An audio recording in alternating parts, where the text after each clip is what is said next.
Eat That Frog. Table of Contents. Preface. Introduction. Eat That Frog. Chapter 1. Set the Table. Chapter 2. Plan every day in advance. Chapter 3. Apply the 80/20 rule to everything. Chapter 4. Consider the consequences. Chapter 5. Practice creative procrastination. Chapter 6. Use the method continually. Chapter 7. Focus on key result areas. Chapter 8. The Law of 3. Chapter 9. Prepare thoroughly before you begin. Chapter 10. Take it one oil barrel at a time. Chapter 11. Upgrade your key skills. Chapter 12. Leverage your special talents. Chapter 13. Identify your key constraints. Chapter 14. Put the pressure on yourself. Page 1. Eat That Frog. Chapter 15. Maximize your personal power. Chapter 16. Motivate yourself into action. Chapter 17. Get out of the technological time sinks. Chapter 18. Slice and dice the task. Chapter 19. Create large chunks of time. Chapter 20. Develop a sense of urgency. Chapter 21. Single-handle every task. Conclusion, putting it all together. Page 2. Eat That Frog. Preface. Thank you for picking up this book. I hope these ideas help you as much as have helped me and thousands of others. In fact, I hope that this book changes your life forever. There is never enough time to do everything you have to do. You are literally swamped with work and personal responsibilities, projects, stacks of magazines to read, and piles of books you intend to get to one of these days as soon as you get caught up. But the fact is that you are never going to get caught up. You will never get on top of your tasks. You will never get far enough ahead to be able to get to all those books, magazines, and leisure time activities that you dream of doing. And forget about solving your time management problems by becoming more productive. No matter how many personal productivity techniques you master, there will always be more to do than you can ever accomplish in the time you have available to you, no matter how much it is. You can only get control of your time and your life by changing the way you think, work, and deal with the never-ending river of responsibilities that flows over you each day.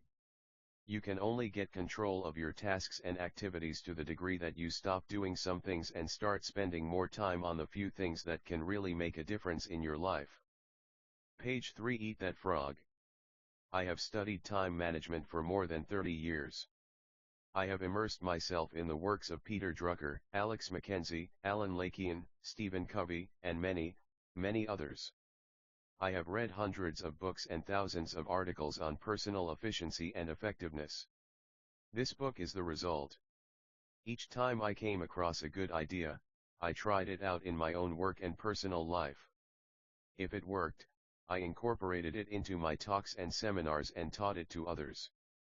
Galileo once wrote, "You cannot teach a person something he does not already know, you can only bring what he does know to his awareness."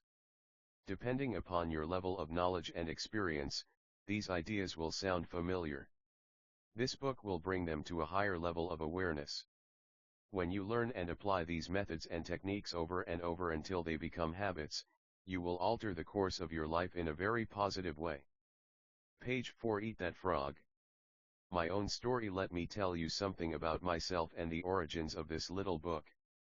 I started off in life with few advantages, aside from a curious mind. I did poorly in school and left without graduating. I worked at laboring jobs for several years. My future did not appear promising. As a young man, I got a job on a tramp freighter and went off to see the world. For 8 years, I traveled and worked, and then traveled some more, eventually visiting more than 80 countries on 5 continents.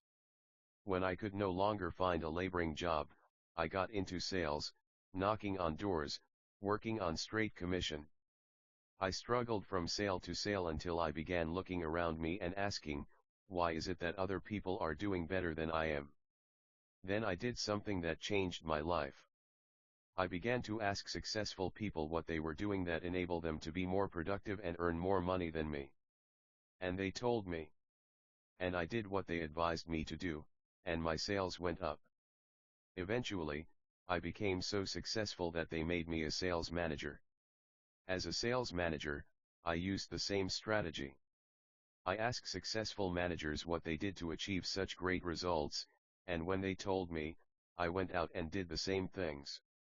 In no time at all, I began to get the same results they did. Page 5. Eat That Frog. This process of learning and applying what I had learned changed my life. I am still amazed at how simple and obvious it is. Just find out what other successful people do and do the same things until you get the same results. Learn from the experts. Wow! What an idea! Success is predictable. Simply put, some people are doing better than others because they do things differently and they do the right things right. Especially, successful, happy, prosperous people use their time far, far better than the average person. Coming from an unsuccessful background, I had developed deep feelings of inferiority and inadequacy. I had fallen into the mental trap of assuming that people who were doing better than me were actually better than me. What I learned was that this was not necessarily true.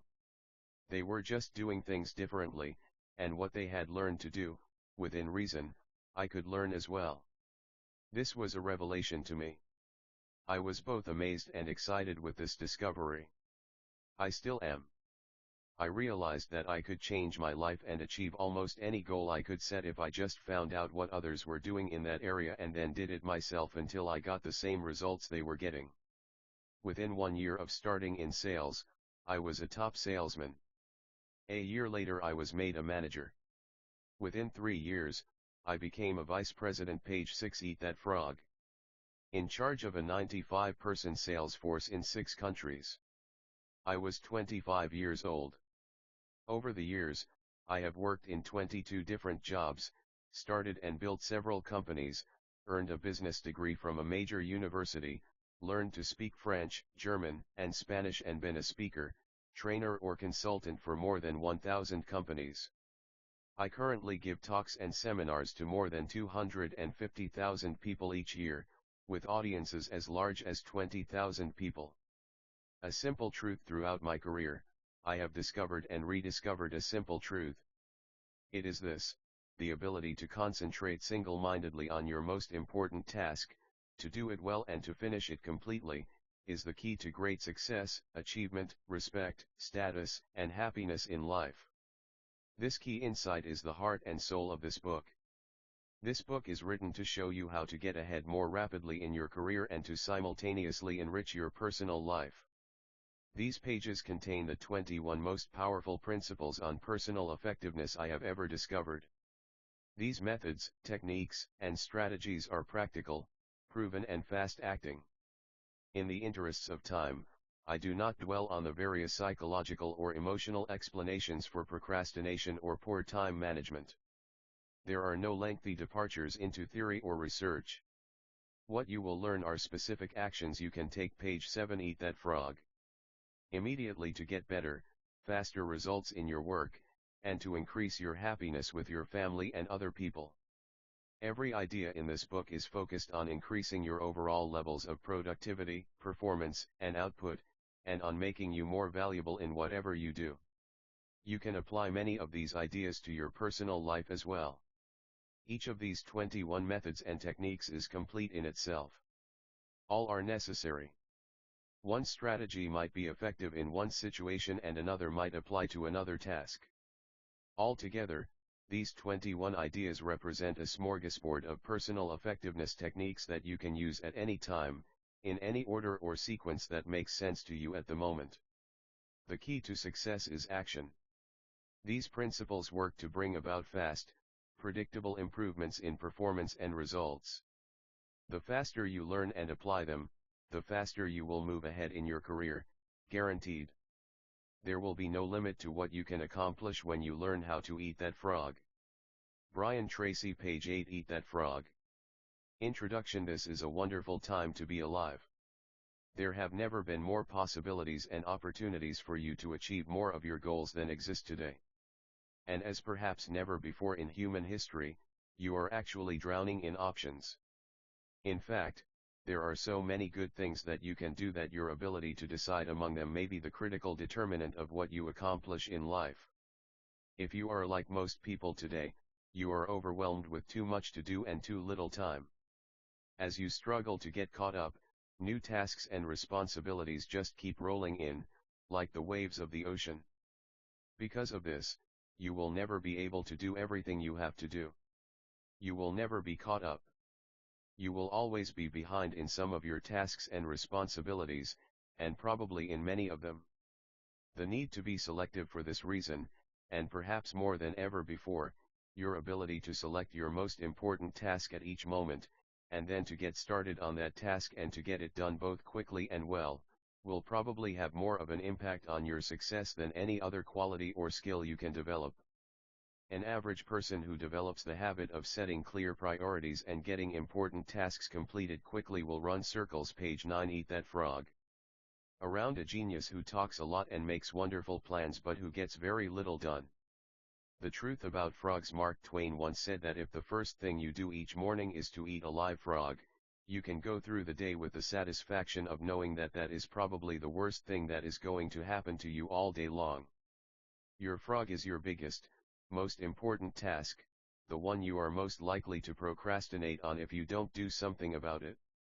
It is also the one task that can have the greatest positive impact on your life and results at the moment. The first rule of frog eating is, if you have to eat 2 frogs, eat the ugliest one first. This is another way of saying that, if you have 2 important tasks before you, start with the biggest, hardest, and most important task first. Discipline yourself to begin immediately and then to persist until the task is complete before you go on to something else. Think of this as a test. Treat it like a personal challenge. Resist the temptation to start with the easier task. Continually remind yourself that one of the most important decisions you make each day is your choice of what you will do immediately and what you will do later, if you do it at all. Page 10. Eat that frog. The second rule of frog eating is, if you have to eat a live frog at all, it doesn't pay to sit and look at it for very long. The key to reaching high levels of performance and productivity is for you to develop the lifelong habit of tackling your major task first thing each morning. You must develop the routine of eating your frog before you do anything else, and without taking too much time to think about it. Take action immediately. In study after study of men and women who get paid more and promoted faster, the quality of action orientation stands out as the most observable and consistent behavior they demonstrate in everything they do. Successful, effective people are those who launch directly into their major tasks and then discipline themselves to work steadily and single-mindedly until those tasks are complete. In our world, and especially in our business world, you are paid and promoted for getting specific, measurable results. You are paid for making a valuable contribution and especially, for making the most important contribution that is expected of you. Failure to execute is one of the biggest problems in organizations today. Many people confuse activity with accomplishment. They talk continually, hold endless meetings and make wonderful plans, but, in the final analysis, no one does the job and gets the results required. Page 11. Eat that frog. Develop the habits of success. Your success in life and work will be determined by the kinds of habits that you develop over time. The habit of setting priorities, overcoming procrastination, and getting on with your most important task is a mental and physical skill. As such, this habit is learnable through practice and repetition, over and over again, until it locks into your subconscious mind and becomes a permanent part of your behavior. Once it becomes a habit, it becomes both automatic and easy to do. This habit of starting and completing important tasks has immediate and continuous payoff. You are designed mentally and emotionally in such a way that task completion gives you a positive feeling. It makes you happy. It makes you feel like a winner. Whenever you complete a task, of any size or importance, you feel a surge of energy, enthusiasm, and self-esteem. The more important the completed task, the happier, more confident and powerful you feel about yourself and your world. Important task completion triggers the release of endorphins in your brain. These endorphins give you a natural high. The endorphin rush that follows successful completion of any task makes you feel more positive, personable, creative, and confident. Page 12. Eat that frog. Develop a positive addiction. Here is one of the most important of the so-called secrets of success. It is that you can actually develop a positive addiction to endorphins and to the feeling of enhanced clarity, confidence, and competence that they trigger. When you develop this addiction, you will, at an unconscious level, begin to organize your life in such a way that you are continually starting and completing ever more important tasks and projects. You actually become addicted, in a very positive sense, to success and contribution. One of the keys to your living a wonderful life, having a successful career and feeling terrific about yourself is for you to develop the habit of starting and finishing important jobs. At that point, this behavior takes on a power of its own and you find it easier to complete important tasks than not to complete them. No shortcuts. You remember the story of the man who stops a musician on a street in New York and asks how he can get to Carnegie Hall. The musician replies, "Practice, man, practice. Practice is the key to mastering any skill. Fortunately, your mind is like a muscle. It grows stronger and more capable with use. With practice, you can learn any behavior or develop any habit that you consider either desirable or necessary." Page 13. Eat that frog. The 3Ds of new habit formation. You need 3 key qualities to develop the habits of focus and concentration. They are all learnable. They are decision, discipline, and determination. First, make a decision to develop the habit of task completion. Second, discipline yourself to practice the principles you are about to learn over and over until they become automatic. And third, back everything you do with determination until the habit is locked in and becomes a permanent part of your personality. Visualize yourself as you want to be. There is a special way that you can accelerate your progress toward becoming the highly productive, effective, efficient person that you want to be. It consists of your thinking continually about the rewards and benefits of being an action-oriented, fast-moving, and focused person.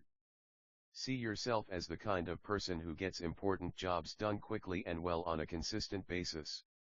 Your mental picture of yourself has a powerful effect on your behavior. Visualize yourself as the person you intend to be in the future. Your self-image, the way you see yourself on the inside, largely determines your performance on the outside. All improvement in your outer life begins with improvements in your mental pictures, on the inside. Page 14. Eat that frog. You have a virtually unlimited ability to learn and develop new skills, habits, and abilities.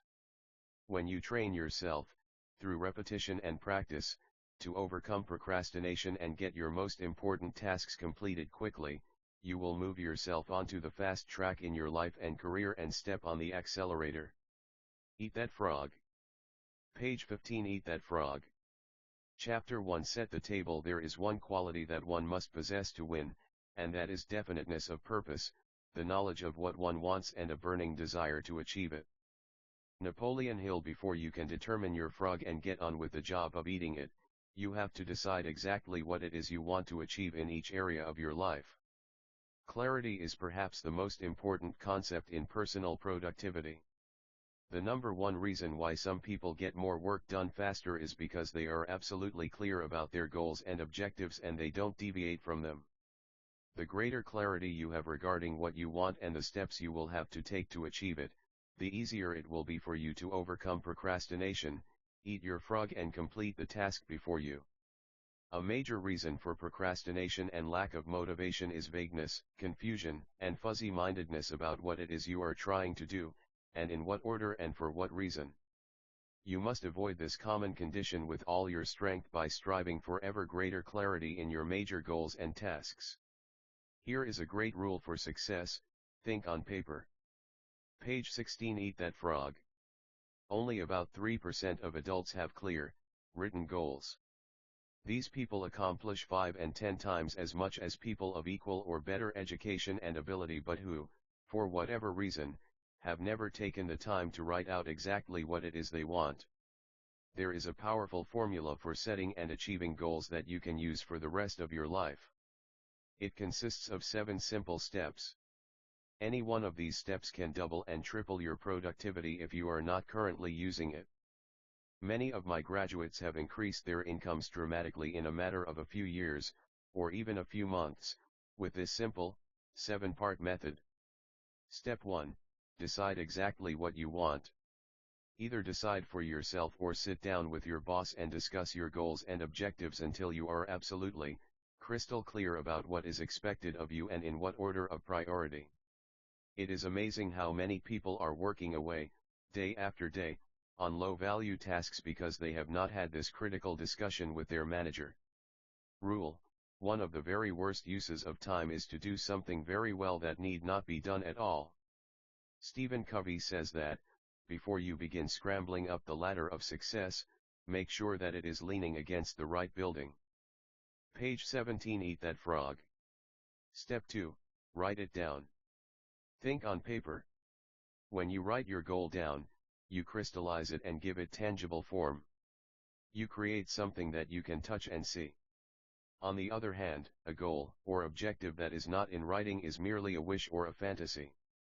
It has no energy behind it. Unwritten goals lead to confusion, vagueness, misdirection, and numerous mistakes. Step 3. Set a deadline on your goal. Set sub-deadlines if necessary. A goal or decision without a deadline has no urgency. It has no real beginning or end. Without a definite deadline accompanied by the assignment or acceptance of specific responsibilities for completion, you will naturally procrastinate and get very little done. Step 4. Make a list of everything that you can think of that you are going to have to do to achieve your goal. As you think of new activities, add them to your list. Keep building your list until it is complete. A list gives you a visual picture of the larger task or objective. It gives you a track to run on. It dramatically increases the likelihood that you will achieve your goal as you have defined it and on schedule. Step 5. Organize the list into a plan. Page 18. Eat that frog. Organize your list by priority and sequence. Take a few minutes to decide what you need to do first and what you can do later. Decide what has to be done before something else and what needs to be done afterwards. Even better, lay out your plan visually, in the form of a series of boxes and circles on a sheet of paper, with lines and arrows showing the relationship of each task to each other task. You'll be amazed at how much easier it is to achieve your goal when you break it down into individual tasks. With a written goal and an organized plan of action, you will be far more productive and efficient than someone who is carrying his goals around in his mind. Step 6. Take action on your plan immediately. Do something. Do anything. An average plan vigorously executed is far better than a brilliant plan on which nothing is done. For you to achieve any kind of success, execution is everything. Step 7. Resolve to do something every single day that moves you toward your major goal. Build this activity into your daily schedule.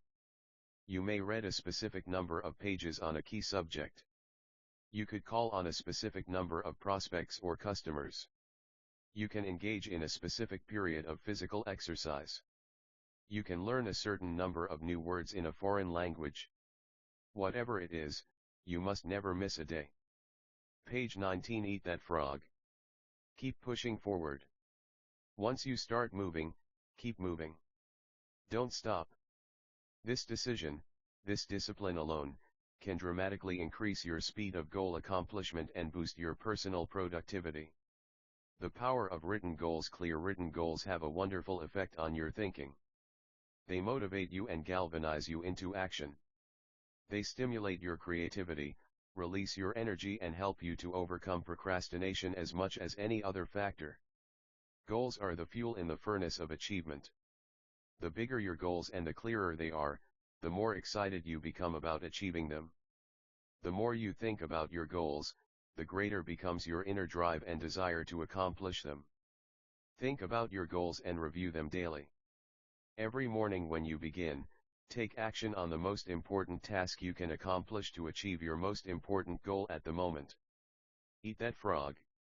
1. Take a clean sheet of paper right now and make out a list of 10 goals you want to accomplish in the next year. Write your goals as though a year has already passed and they are now a reality. Use the present tense, positive and personal case so that they are immediately accepted by your subconscious mind. Page 20. Eat that frog. For example, you would write, I earn X number of dollars per year. Or I weigh X number of pounds. Or I drive such and such a car. To review your list of 10 goals and select the one goal that, if you achieved it, would have the greatest positive impact on your life. Whatever that goal is, write it on a separate sheet of paper, set a deadline, make a plan, take action on your plan and then do something every single day that moves you toward that goal. This exercise alone could change your life. Page 21. Eat that frog. Chapter 2. Plan every day in advance. Planning is bringing the future into the present so you can do something about it now. Alan Lakean. You have heard the old question, how do you eat an elephant? Answer, one bite at a time. How do you eat your biggest, ugliest frog? The same way, you break it down into specific step-by-step activities and then you start on the first one. Your mind, your ability to think, plan and decide, is your most powerful tool for overcoming procrastination and increasing your productivity. Your ability to set your goals, make plans and take action on them determines the course of your life. The very act of thinking and planning unlocks your mental powers, triggers your creativity and increases your mental and physical energies. Conversely, as Alex Mackenzie wrote, action without planning is the cause of every failure. Your ability to make good plans, before you begin, is a measure of your overall competence. The better the plan you have, the easier it is for you to overcome procrastination, to get started, to eat your frog and then to keep going. Page 22. Eat that frog. Increase your return on energy. One of your top goals at work should be for you to get the highest possible return on your investment of mental, emotional, and physical energy. The good news is that every minute spent in planning saves as many as 10 minutes in execution. It only takes about 10 to 12 minutes for you to plan out your day, but this small investment of time will save you at least 2 hours, 100 to 120 minutes, in wasted time and diffused effort throughout the day. You may have heard of the 6P formula. It says, proper prior planning prevents poor performance. When you consider how helpful planning can be in increasing your productivity and performance, it is amazing how few people practice it every single day. And planning is really quite simple to do. All you need is a piece of paper and a pen. The most sophisticated Palm Pilot, computer program, or time planner is based on the same principle. It is based on your sitting down and making a list of everything you have to do before you begin. 2 extra hours per day always work from a list. When something new comes up, add it to the list before you do it. You can increase your productivity and output by 25% or more, by about 2 hours, from the first day that you begin working consistently from a list. Page 23. Eat that frog. Make out your list the night before, at the end of the workday. Move everything that you have not yet accomplished onto your list for the coming day and then add everything that you have to do the next day. When you make out your list the evening or the night before, your subconscious mind works on your list all night long while you sleep. Often you will wake up with great ideas and insights that you can use to get your job done faster and better than you had initially thought. The more time you take to make written lists of everything you have to do, in advance, the more effective and efficient you will be. Different lists for different purposes. There are different lists that you need for different purposes. First, you should create a master list on which you write down everything you can think of that you want to do sometime in the future. This is the place where you capture every idea that comes to or every new task or responsibility that comes up. You can then sort out the items later. Second, you should have a monthly list that you make up at the end of the month for the month ahead. This may contain items transferred from your master list. Third, you should have a weekly list where you plan your entire week in advance. This is a list that is under construction as you go through the current week. Page 24. Eat that frog. This discipline of systematic time planning can be very helpful to you. Many people have told me that the habit of taking a couple of hours at the end of each week to plan the coming week has increased their productivity dramatically and changed their lives completely. This technique will work for you as well. Finally, you transfer items from your monthly and weekly lists onto your daily list. These are the specific activities that you are going to accomplish that day. As you work through the day, tick off the items on your list as you complete them. This activity gives you a visual picture of accomplishment. It generates a feeling of success and forward motion. Seeing yourself working progressively through your list motivates and energizes you. It raises your self-esteem and self-respect. Steady, visible progress propels you forward and helps you to overcome procrastination. Planning a project. When you have a project of any kind, begin by making a list of every step that you will have to complete to finish the project from beginning to end. Organize the project by priority and sequence. Lay out the project in front of you on paper, or on a computer so that you can see every step and task. Then go to work on one task at a time. You will be amazed at how much you get done in this way. Page 25. Eat that frog. As you work through your lists, you will feel more and more effective and powerful. You will feel more in control of your life. You will be naturally motivated to do even more. You will think better and more creatively, and you will get more and better insights that enable you to do your work even faster. As you work steadily through your lists, you will develop a sense of positive forward momentum that enables you to overcome procrastination. This feeling of progress gives you more energy and keeps you going throughout the day. One of the most important rules of personal effectiveness is the 10/90ths rule. This rule says that the first 10% of time that you spend planning and organizing your work, before you begin, will save you as much as 90% of the time in getting the job done once you get started. You only have to try this rule once to prove it to yourself. When you plan each day in advance, you find it much easier to get going and to keep going. The work goes faster and smoother than ever before. You feel more powerful and competent. You get more done faster than you thought possible. Eventually, you become unstoppable. Eat that frog. 1. Begin today to plan every day, week, and month in advance. Take a notepad or sheet of paper, or use your PDA or BlackBerry, and make a list of everything you have to do in the next 24 hours. Add to it as new items come up. Make a list of all your projects, the big multitask jobs that are important to your future. Page 26. Eat that frog. 2. Lay out each of your major goals, projects, or tasks by priority, what is most important, and by sequence, what has to be done first, what comes second, and so forth. Start with the end in mind and work backward. Think on paper. Always work from a list. You'll be amazed at how much more productive you become, and how much easier it is to eat your frog. Page 27. Eat that frog. Chapter 3. Apply the 80/20ths rule to everything. We always have time enough, if we will but use it aright. Wolfgang von Goethe. The 80/20ths rule is one of the most helpful of all concepts of time and life management. It is also called the Pareto principle after its founder, the Italian economist Vilfredo Pareto, who first wrote about it in 1895. Pareto noticed that people in his society seemed to divide naturally into what he called the vital few, the top 20% in terms of money and influence, and the trivial many, the bottom 80%. He later discovered that virtually all economic activity was subject to this Pareto principle as well. For example, this rule says that 20% of your activities will account for 80% of your results. 20% of your customers will account for 80% of your sales. 20% of your products or services will account for 80% of your profits. 20% of your tasks will account for 80% of the value of what you do, and so on.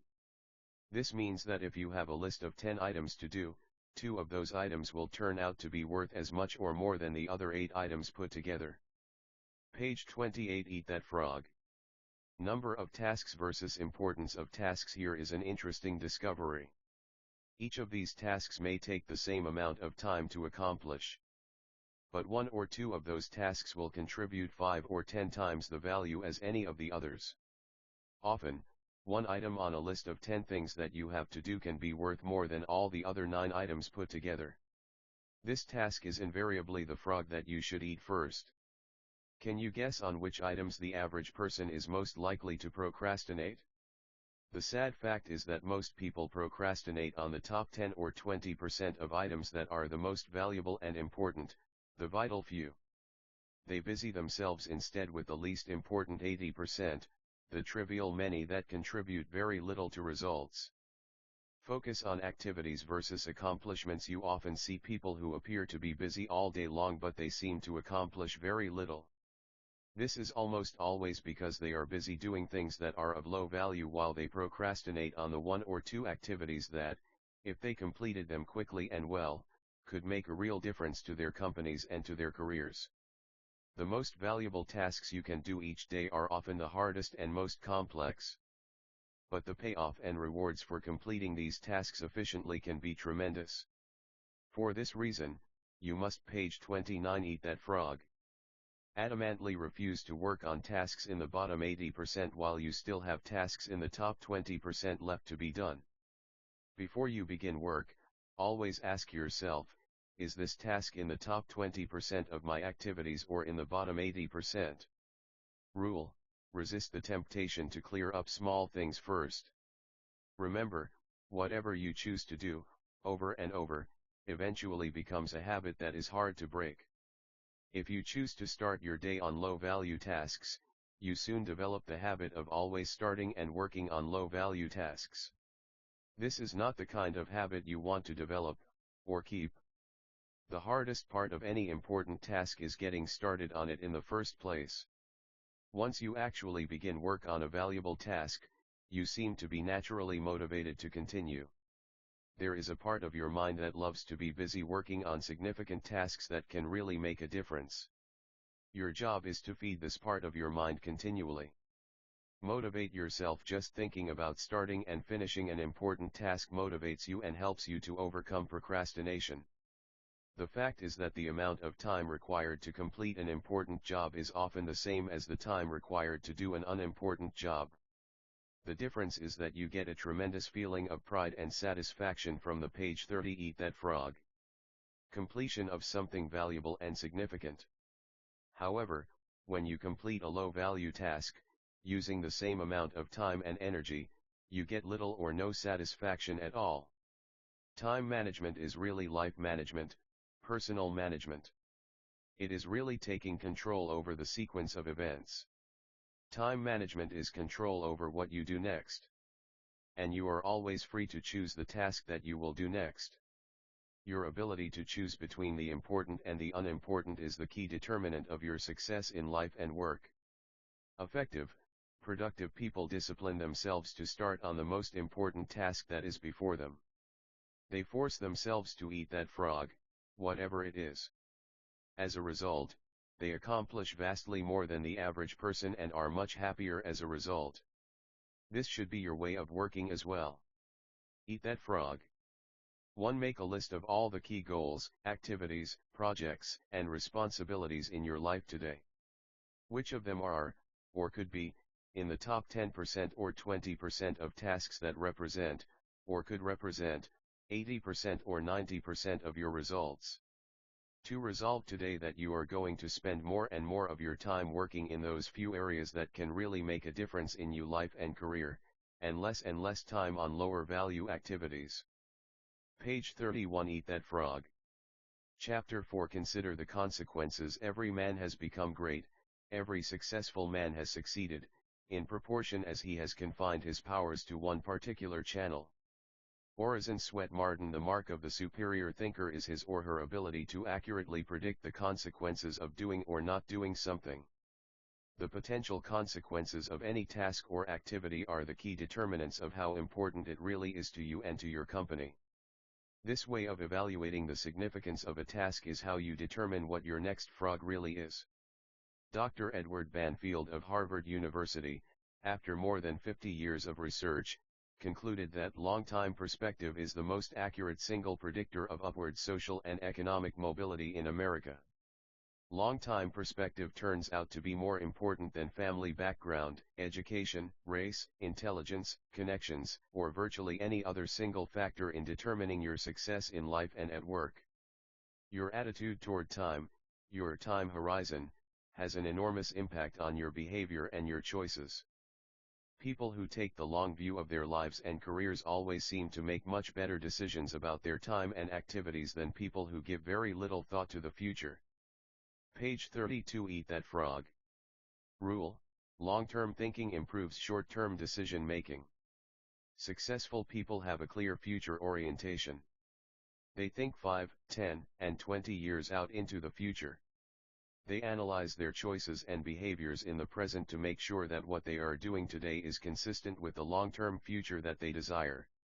Make better decisions about time in your work. Having a clear idea of what is really important to you in the long term makes it much easier for you to make better decisions about your priorities in the short term.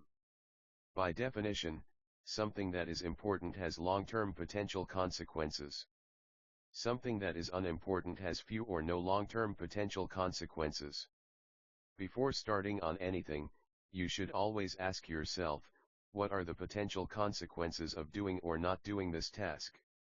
Rule: future intent influences and often determines present actions. The clearer you are about your future intentions, the greater influence that clarity will have on what you do in the moment. With a clear long-term vision, you are much more capable of evaluating an activity in the present and to assure that it is consistent with where you truly want to end up. Page 33. Eat that frog. Think about the long-term successful people are those who are willing to delay gratification and make sacrifices in the short term so that they can enjoy far greater rewards in the long term. Unsuccessful people, on the other hand, think more about short-term pleasure and immediate gratification while giving little thought to the long-term future.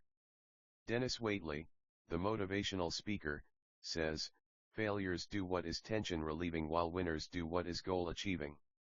For example, coming into work earlier, reading regularly in your field, taking courses to improve your skills, and focusing on high-value tasks in your work will all combine to have an enormous positive impact on your future.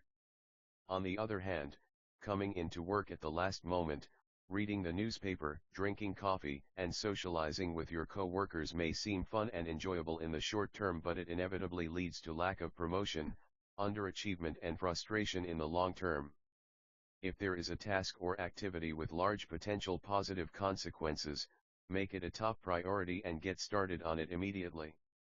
If there is something that can have large potential negative consequences if it is not done quickly and well, that becomes a top priority as well. Whatever your frog is, resolve to gulp it down first thing. Page 34. Eat that frog. Motivation requires motive.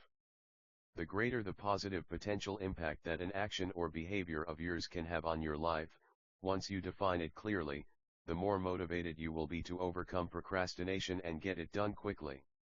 Keep yourself focused and forward-moving by continually starting and completing those tasks that can make a major difference to your company and to your future. Remember, the time is going to pass anyway. The only question is how you use it and where you are going to end up at the end of the weeks and months. And where you end up is largely a matter of the amount of consideration you give to the likely consequences of your actions in the short term. Thinking continually about the potential consequences of your choices, decisions, and behaviors is one of the very best ways to determine your true priorities in your work and personal life. Obey the law of forced efficiency. This law says that there is never enough time to do everything, but there is always enough time to do the most important thing. Put another way, you cannot eat every tadpole and frog in the pond, but you can eat the biggest and ugliest one, and that will be enough, at least for the time being. Page 35. Eat that frog. When you run out of time and the consequences for non-completion of a key task or project can be really serious, you always seem to find the time to get it done, often at the very last minute. When you have no choice, when the consequences for non-completion are serious enough, you start early, you stay late and you drive yourself to complete the job rather than to face the unpleasantness that would follow if you didn't get it completed within the time limit. Rule: there will never be enough time to do everything you have to do.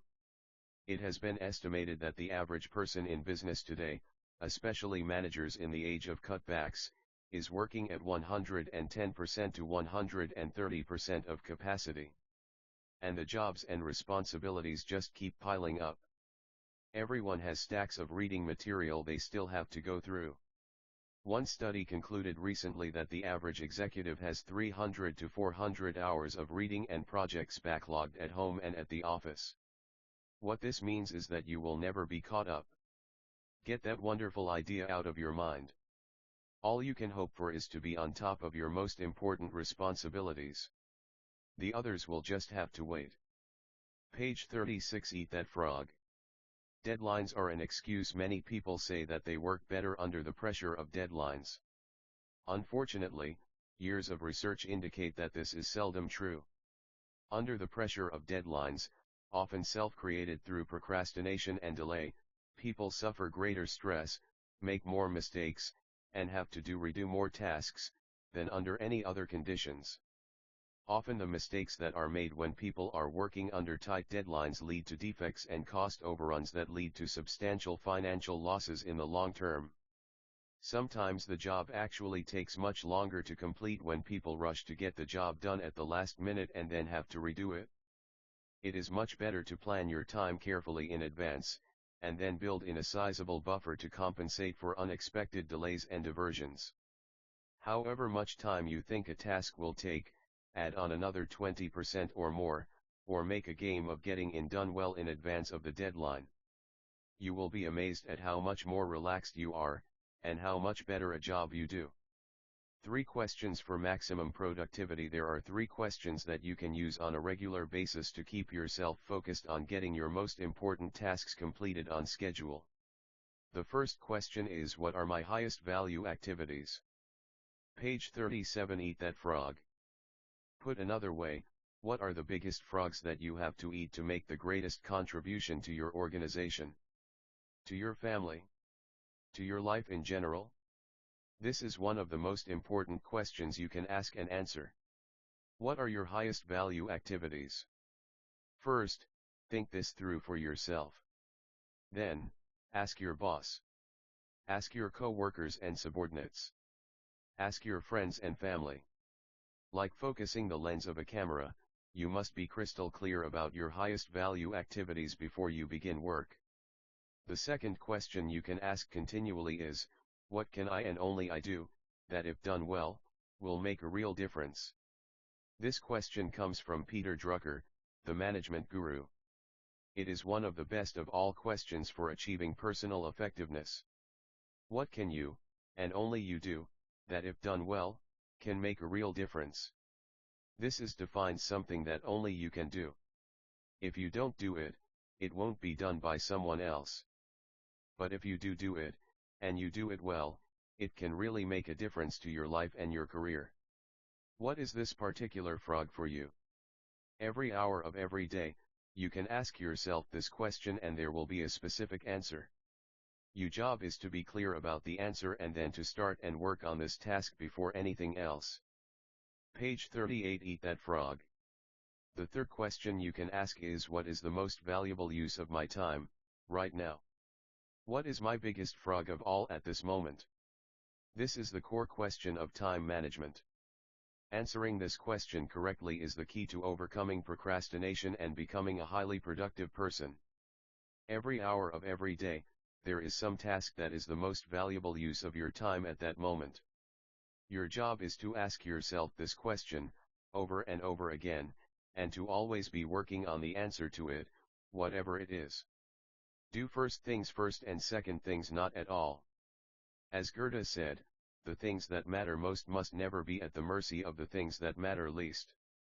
The more accurate your answers to these questions, the easier it will be for you to set clear priorities, to overcome procrastination and to get started on that one activity that represents the most valuable use of your time. Eat that frog. 1. Review your list of tasks, activities, and projects regularly. Continually ask yourself, which one project or activity, if I did it in an excellent and timely fashion, would have the greatest positive consequences in my work or personal life. Page 39. Eat that frog. To determine the most important things you could be doing every hour of every day, and then discipline yourself to work continually on the most valuable use of your time. What is this for you, right now? Whatever it is that can help you the most, set it as a goal, make a plan to achieve it and go to work on your plan immediately. Remember the wonderful words of Goethe, just begin and the mind grows heated, continue, and the task will be completed. Page 40. Eat that frog. Chapter 5. Practice creative procrastination. Make time for getting big tasks done every day. Plan your daily workload in advance. Single out the relatively few small jobs that absolutely must be done immediately in the morning. Then go directly to the big tasks and pursue them to completion. Boardroom reports creative procrastination is one of the most effective of all personal performance techniques. It can change your life. The fact is that you can't do everything that you have to do. You have to procrastinate on something. Therefore, procrastinate on small tasks. Put off eating smaller or less ugly frogs. Eat the biggest and ugliest frogs before anything else. Do the worst first. Everyone procrastinates. The difference between high performers and low performers is largely determined by what they choose to procrastinate on. Since you must procrastinate anyway, decide today to procrastinate on low-value activities. Decide to procrastinate, outsource, delegate and eliminate those activities that don't make much of a contribution to your life in any case. Get rid of the tadpoles and focus on the frogs. Page 41. Eat that frog. Priorities versus posteriorities. Here is a key point. To set proper priorities, you must set posteriorities as well. A priority is something that you do more of and sooner, while a posteriority is something that you do less of and later, if at all.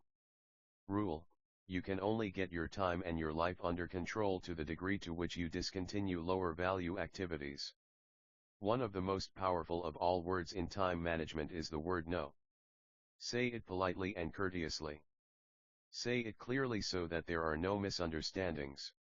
Say it regularly, as a normal part of your time management vocabulary.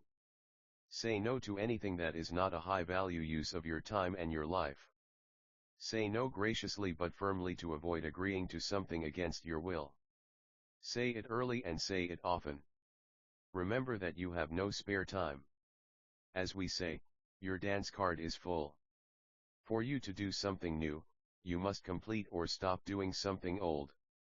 Getting in requires getting out. Picking up means putting down.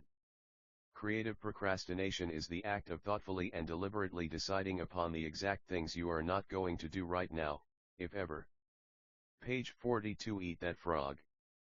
Procrastinate on purpose. Most people engage in unconscious procrastination. They procrastinate without thinking about it. As a result, they procrastinate on the big, valuable, important tasks that can have significant long-term consequences to their lives and careers. You must avoid this common tendency at all costs. Your job is to deliberately procrastinate on those tasks that are of low value so that you have more time for those tasks that can make a big difference in your life and work. Continually review your duties and responsibilities to identify those time-consuming tasks and activities that you can abandon with no real loss. This is an ongoing responsibility for you that never ends. For example, a friend of mine, when he was single, was an avid golfer. He liked to golf 3 and 4 times a week, 3 to 4 hours each time. Over a period of years, he started a business, got married, and had 2 children.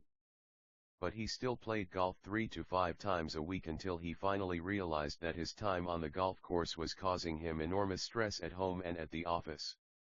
It was only by abandoning most of his golf games that he could get his life back under control. Page 43. Eat that frog. Set posteriorities on time-consuming activities. Continually review your life and work to find those time-consuming tasks and activities that you can abandon with no real loss. Cut down on television watching and spend the time saved with your family, or reading, or exercising, or doing something that enhances the quality of your life. Look at your work activities and identify the tasks that you could delegate or eliminate to free up more time for the work that really counts. Begin today to practice creative procrastination, to set priorities wherever and whenever you can. This decision alone can enable to get your time and your life under control. Eat that frog. 1. Practice zero-based thinking on every part of your life. Ask yourself continually, if I was not doing this already, knowing what I now know, would I start it up, or get into it again today? If it is something you would not start up again today, knowing what you now know, it is a prime candidate for abandonment or creative procrastination. 2. Examine each of your personal and work activities and evaluate it based on your current situation. Select at least one activity to abandon immediately, or at least, deliberately put off until your more important goals have been achieved. Page 44. Eat that frog. Chapter 6. Use the method continually. The first law of success is concentration, to bend all the energies to one point, and to go directly to that point, looking neither to the right or to the left. William Matthews. The more thought you invest in planning and setting priorities before you begin, the more important things you will do and the faster you will get them done once you get started. The more important and valuable the task is to you, the more likely you will be motivated to overcome procrastination and launch yourself into the job. The method is a powerful priority setting technique that you can use every single day. This technique is so simple and effective that it can, all by itself, make you one of the most efficient and effective people in your field. Think on paper. The power of this technique lies in its simplicity. Here's how it works. You start with a list of everything you have to do for the coming day. Think on paper. Page 45. Eat that frog. You then place an A, B, C, D or E before each item on your list before you begin the first task. An A item is defined as something that is very important. This is something that you must do. This is a task for which there can be serious consequences if you do it or fail to do it, like visiting a key customer or finishing a report for your boss that she needs for an upcoming board meeting. These are the frogs of your life. If you have more than one A task, you prioritize these tasks by writing A1, A2, A3, and so on in front of each item. Your A1 task is your biggest, ugliest frog of all. Shoulds versus musts. A B item is defined as a task that you should do, but it only has mild consequences. These are the tadpoles of your work life. This means that someone may be unhappy or inconvenienced if you don't do it, but it is nowhere as important as an A task. Returning an unimportant telephone message or reviewing your email would be a B task. The rule is that you should never do a B task when there is an A task left undone. You should never be distracted by a tadpole when there is a big frog sitting there waiting to be eaten. A C task is defined as something that would be nice to do, but for which there are no consequences at all, whether you do it or not. See page 46. Eat that frog. Tasks include phoning a friend, having coffee or lunch with a coworker, or completing some personal business during work hours. This sort of activity has no effect at all on your work life. A D task is defined as something you can delegate to someone else. The rule is that you should delegate everything that anyone else can do so that you can free up more time for the A tasks that only you can do.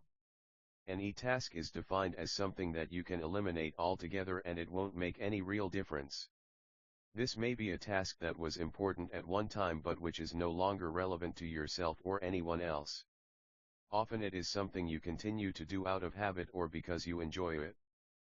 But every minute that you spend on an e-task is time taken away from a task or activity that can make a real difference in your life. After you have applied the method to your list, you will now be completely organized and ready to get more important things done faster. Take action immediately. The key to making this method work is for you to now discipline yourself to start immediately on your A1 task and then stay at it until it is complete.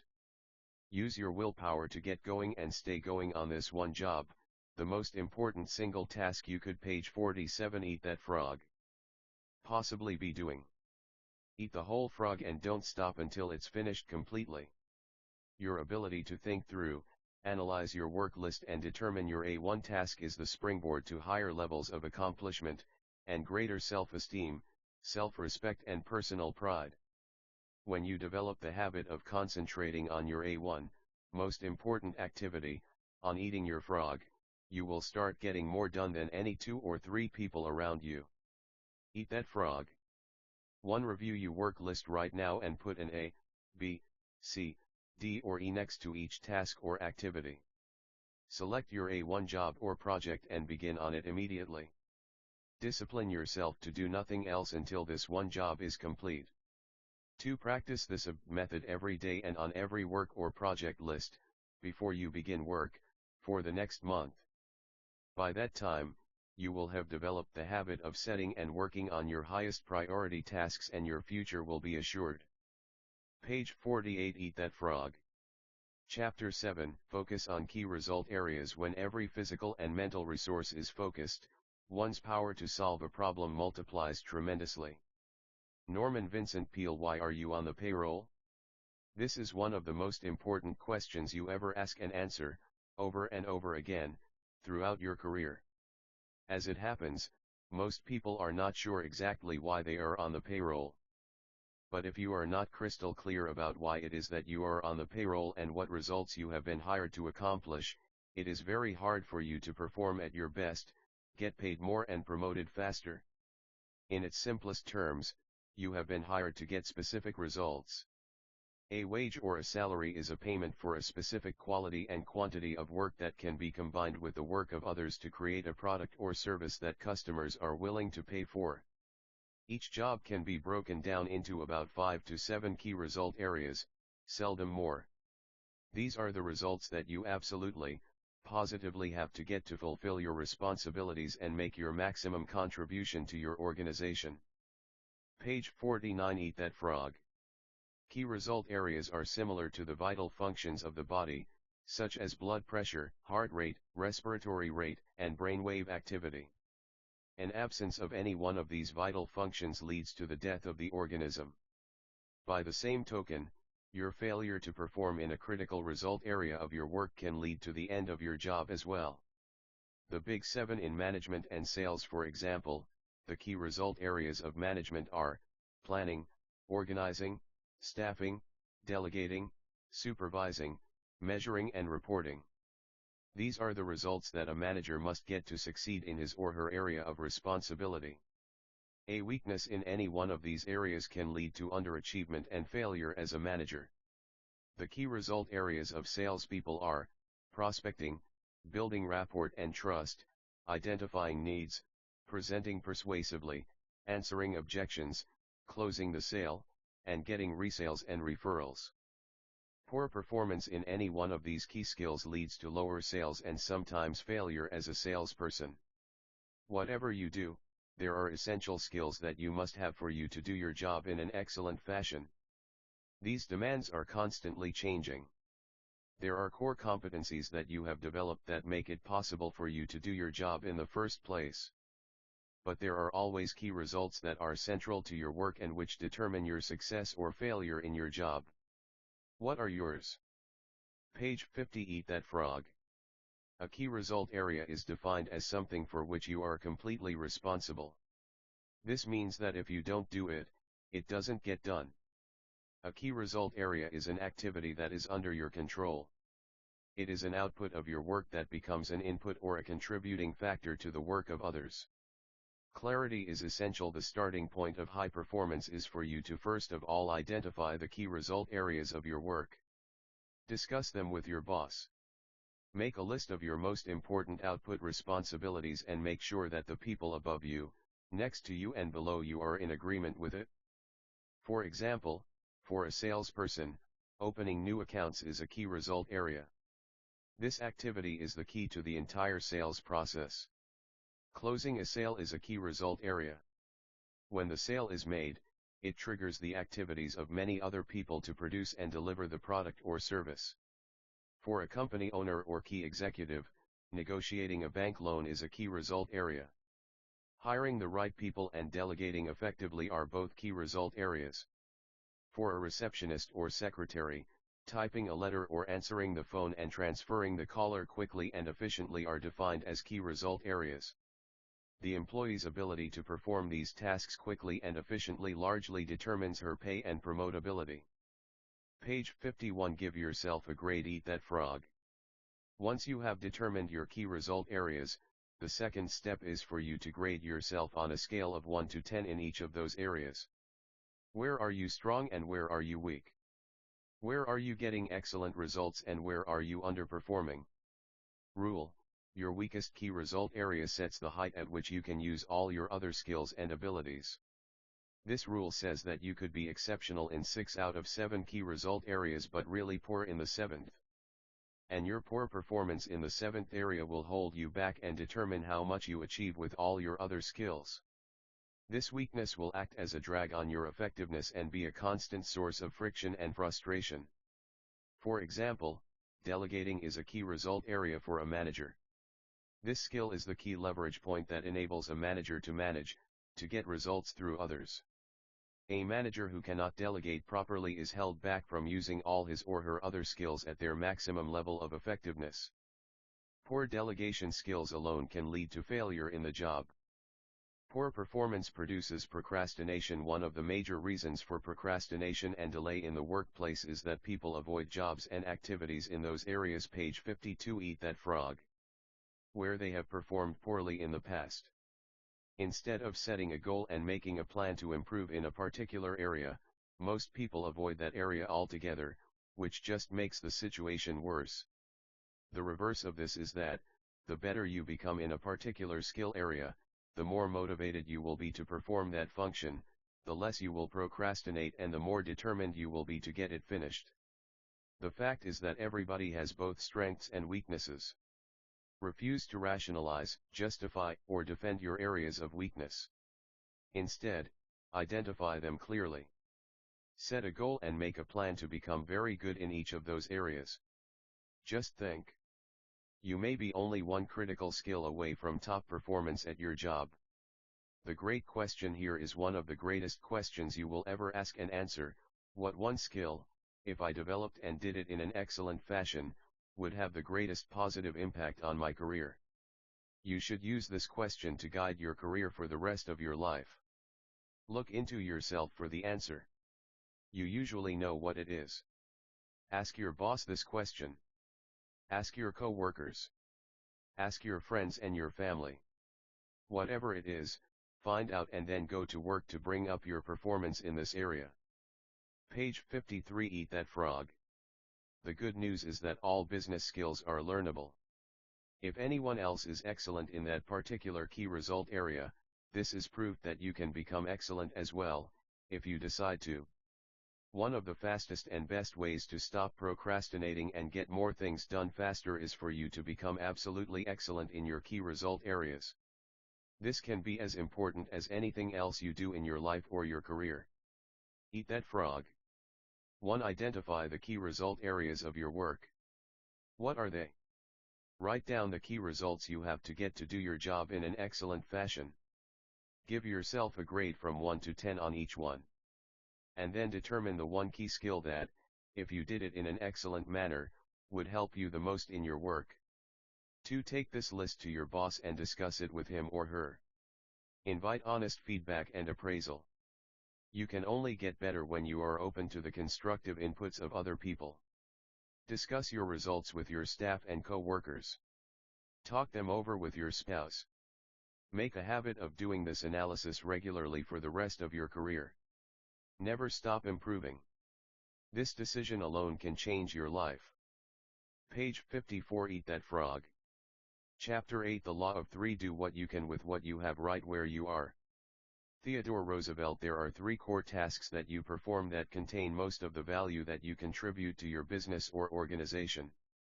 Your ability to accurately identify these 3 key tasks and then to focus on them most of the time is essential for you to achieve at your best. Let me tell you a true story. 3 months after her first full-day coaching session with me in San Diego, Cynthia stood up and told the group a story. She said, "When I came here 90 days ago, you claimed that you would show me how to double my income and double my time off within 12 months. This sounded completely unrealistic, but I was willing to give it a try. She went on. On the first day, you asked me to write down a list of everything that I did over the course of a week or a month.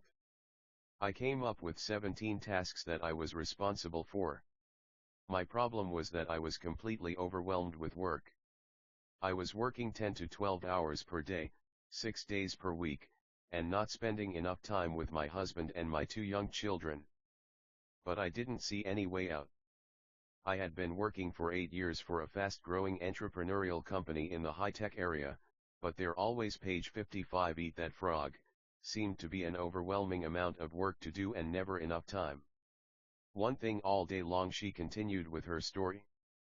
Once I had made up this list, you then told me to ask this question: if you could only do one thing on this list, all day long, which one task would contribute the greatest value to your company?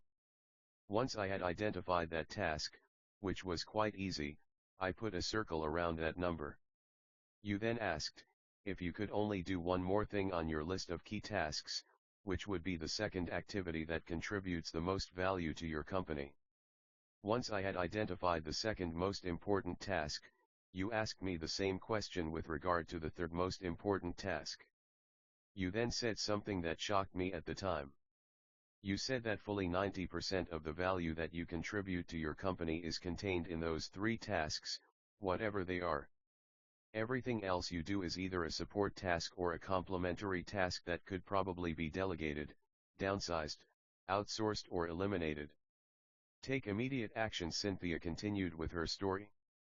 As I looked at the 3 tasks, I realized that these were the 3 things that I did that contributed page 56 Eat That Frog, the most value to my company.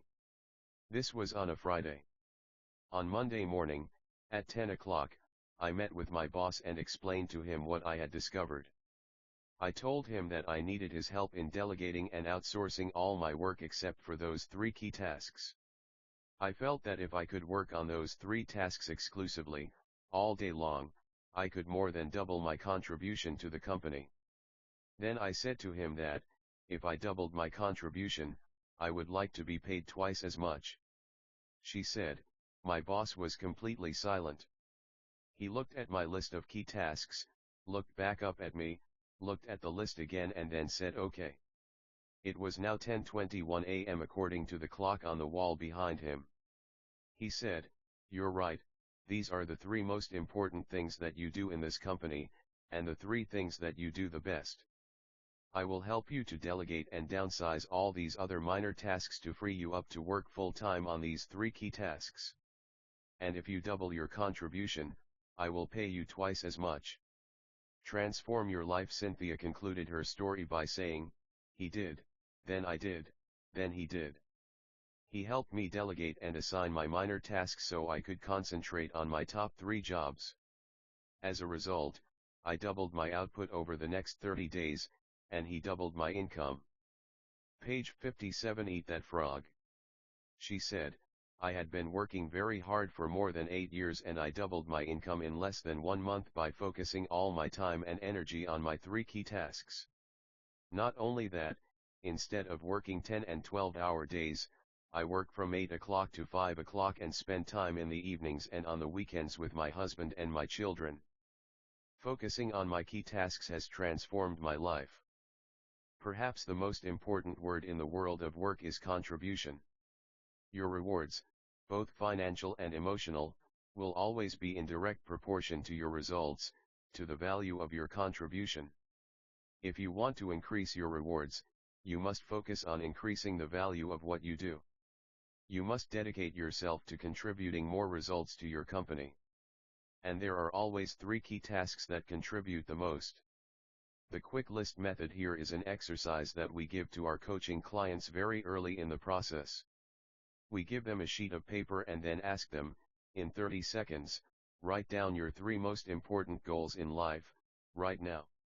What we have found is that when you only have 30 seconds to write your 3 most important goals, your answers will be as accurate as if you had 30 minutes or 3 hours.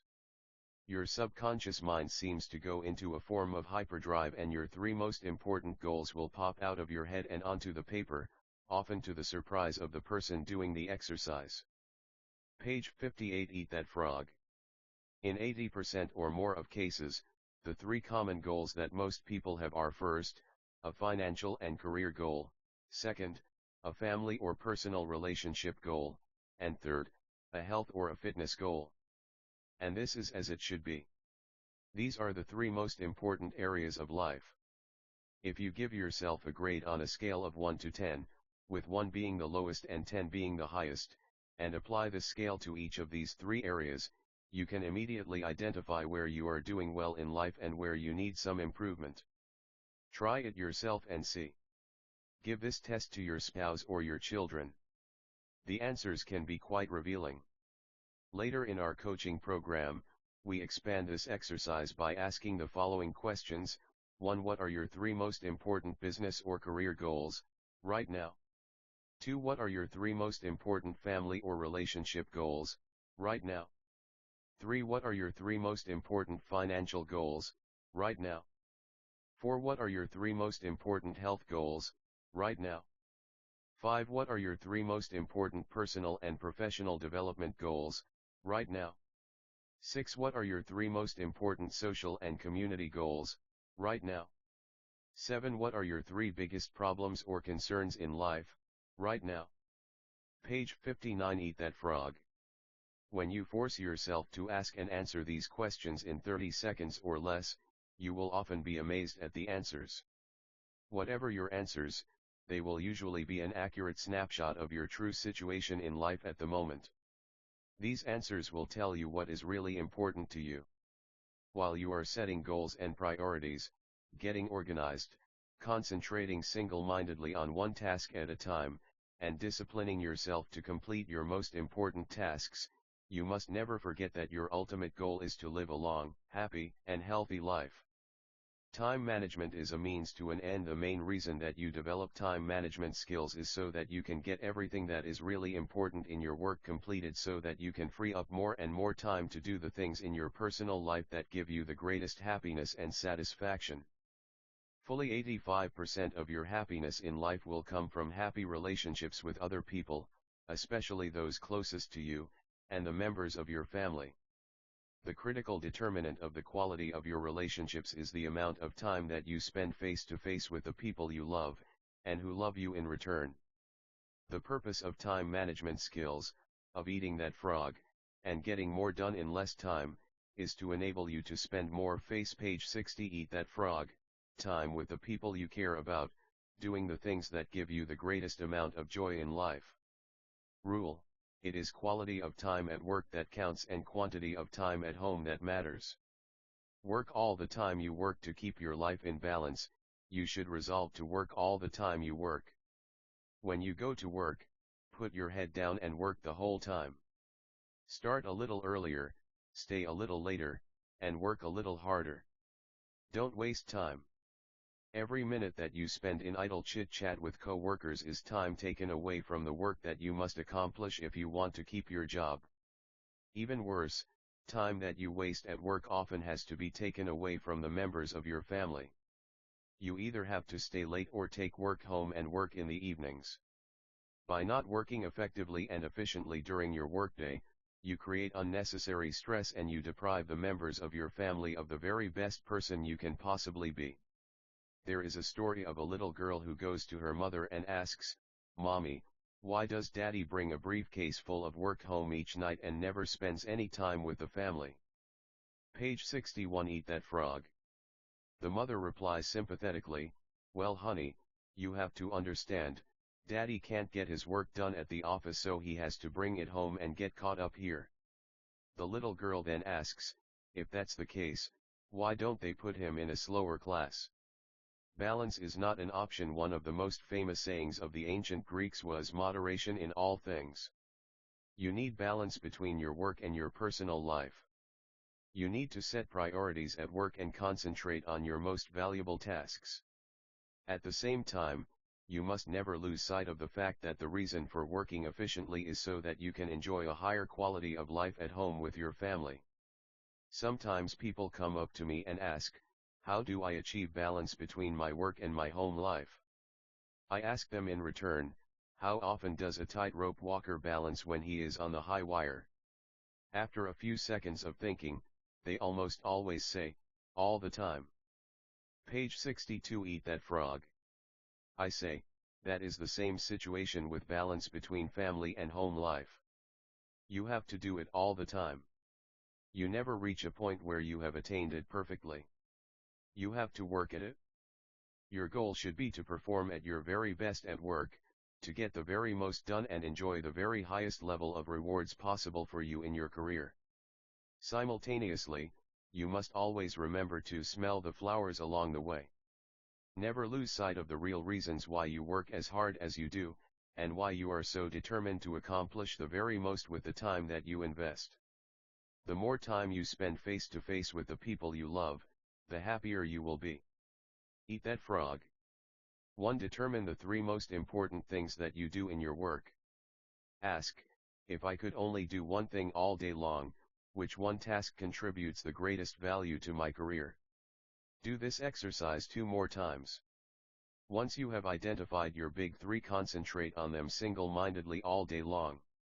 2. Identify your 3 most important goals in life, in each area. Organize them by priority. Make plans for their accomplishment, and work on your plans every single day. You will be amazed at what you achieve in the months and years ahead. Page 63. Eat that frog. Chapter 9. Prepare thoroughly before you begin. No matter what the level of your ability, you have more potential than you can ever develop in a lifetime. James T. McKay. One of the best ways for you to overcome procrastination and get more things done faster is for you to have everything you need at hand before you begin. When you are fully prepared, you are like a cocked gun or an archer with an arrow pulled back taut in the bow. You just need one small mental push to get started on your highest value tasks. This is like getting everything ready to prepare a complete meal, such as eating a big frog. You get all the ingredients out on the counter in front of you and then begin putting the dinner together, one step at a time. Begin by clearing off your desk or workspace so that you only have one task in front of you. If necessary, put everything on the floor or on the table behind you. Gather all the information, reports, details, papers, and work materials that you will require to complete the job. Have them at hand so you can reach them without getting up or moving. Page 64. Eat that frog. Be sure that you have all writing materials, computer disks, access codes, email addresses, and everything else you need to start and continue working until the job is done. Set up your work area so that it is comfortable, attractive, and conducive to working for long periods. Especially, make sure that you have a comfortable chair that supports your back and allows your feet to sit flat on the floor. Create a comfortable workspace. The most productive people take the time to create a work area where they enjoy spending time. The cleaner and neater your work area before you begin, the easier it is for you to get started and keep going. One of the great techniques for overcoming procrastination, eating frogs, is for you to get everything completely ready that you need to work, in advance. When everything is laid out in order and sequence, you feel much more like getting on with the job. Get on with the job. It is amazing how many books never get written, how many degrees never get completed, how many life-changing tasks never get started because people fail to take the first step of preparing everything in advance. Page 65. Eat that frog. Los Angeles attracts people from all over America who dream of writing a successful movie script and selling it to one of the studios. They move to Los Angeles and work at low-level jobs for years while they dream of writing and selling a popular script. Recently, the Los Angeles Times sent a reporter out onto Wilshire Boulevard to interview passers-by. When people came along, he asked them one question: "How is your script coming?" 3 out of 4 passers-by replied, "Almost done." The sad fact is that almost done probably meant not yet started. Don't let this happen to you. Launch toward your dreams. Once you have completed your preparations, it is essential that you launch immediately toward your goals. Get started. Do the first thing, whatever it is. My personal rule is get it 80% right and then correct it later. Run it up the flagpole and see if anyone salutes. Don't expect perfection the first time, or even the first few times. Be prepared to fail over and over before you get it right. The biggest enemies we have to overcome on the road to success are not lack of ability or opportunity, but fears of failure and rejection, and the doubts that they trigger. Page 66. Eat that frog. The only way to overcome your fears is to do the thing you fear, and as Emerson wrote, the death of fear is certain. Wayne Gretzky, the great hockey player, once said, "You miss every shot you don't take." Once you have completed your preparations, have the courage to take the first action, and everything else will follow from that. The way you develop the courage you need is to act as if you already had the courage, and behave accordingly. Take the first step when you sit down, with everything in front of you, ready to go. Assume the body language of high performance. Sit up straight, sit forward and away from the back of the chair. Carry yourself as though you were an efficient, effective high-performing personality. Then, pick up the first item and say to yourself, "Let's get to work," and plunge in.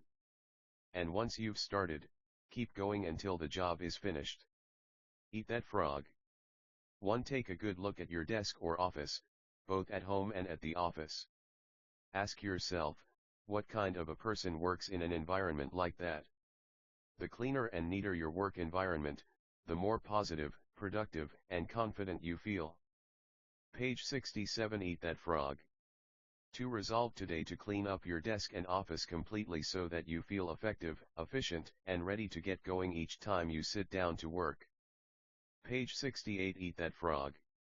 Chapter 10. Take it one oil barrel at a time. Persons with comparatively moderate powers will accomplish much if they apply themselves wholly and indefatigably to one thing at a time. Samuel Smiles. There is an old saying that, by the yard it's hard, but inch by inch, anything's a cinch. One of the best ways to overcome procrastination is for you to get your mind off the huge task in front of you and focus on a single action that you can take. One of the best ways to eat a large frog is for you to take it one bite at a time. Confucius wrote that, "A journey of 1,000 leagues begins with a single step." This is a great strategy for overcoming procrastination and getting more things done faster. Crossing a great desert many years ago, driving an old Land Rover, I crossed the heart of the Sahara Desert, the Tenasserim, deep in modern-day Algeria. By that time, the desert had been abandoned by the French for years and the original refueling stations were empty and shuttered. Page 69. Eat that frog. The desert was 500 miles across in a single stretch, without water, food, a blade of grass or even a fly. It was totally flat, like a broad yellow sand parking lot that stretched to the horizon in all directions. More than 1,300 people had perished in the crossing of that stretch of the Sahara in previous years.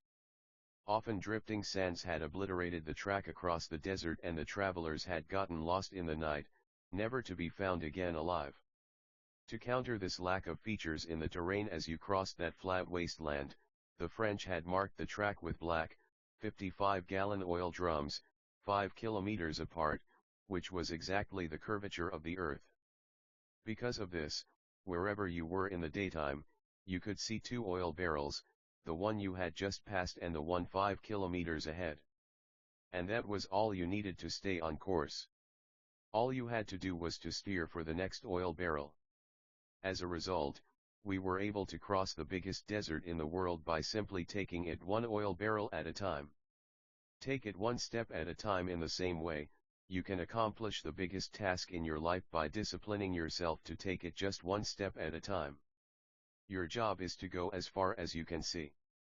You will then see far enough to go further. Page 70. Eat that frog. To accomplish a great task, you must step out in faith and have complete confidence that your next step will soon become clear to you. Remember the wonderful advice, leap, and the net will appear. A great life, a great career is built by performing one task at a time, quickly and well, and then going on to the next task. Financial independence is achieved by saving a little money every single month, year after year.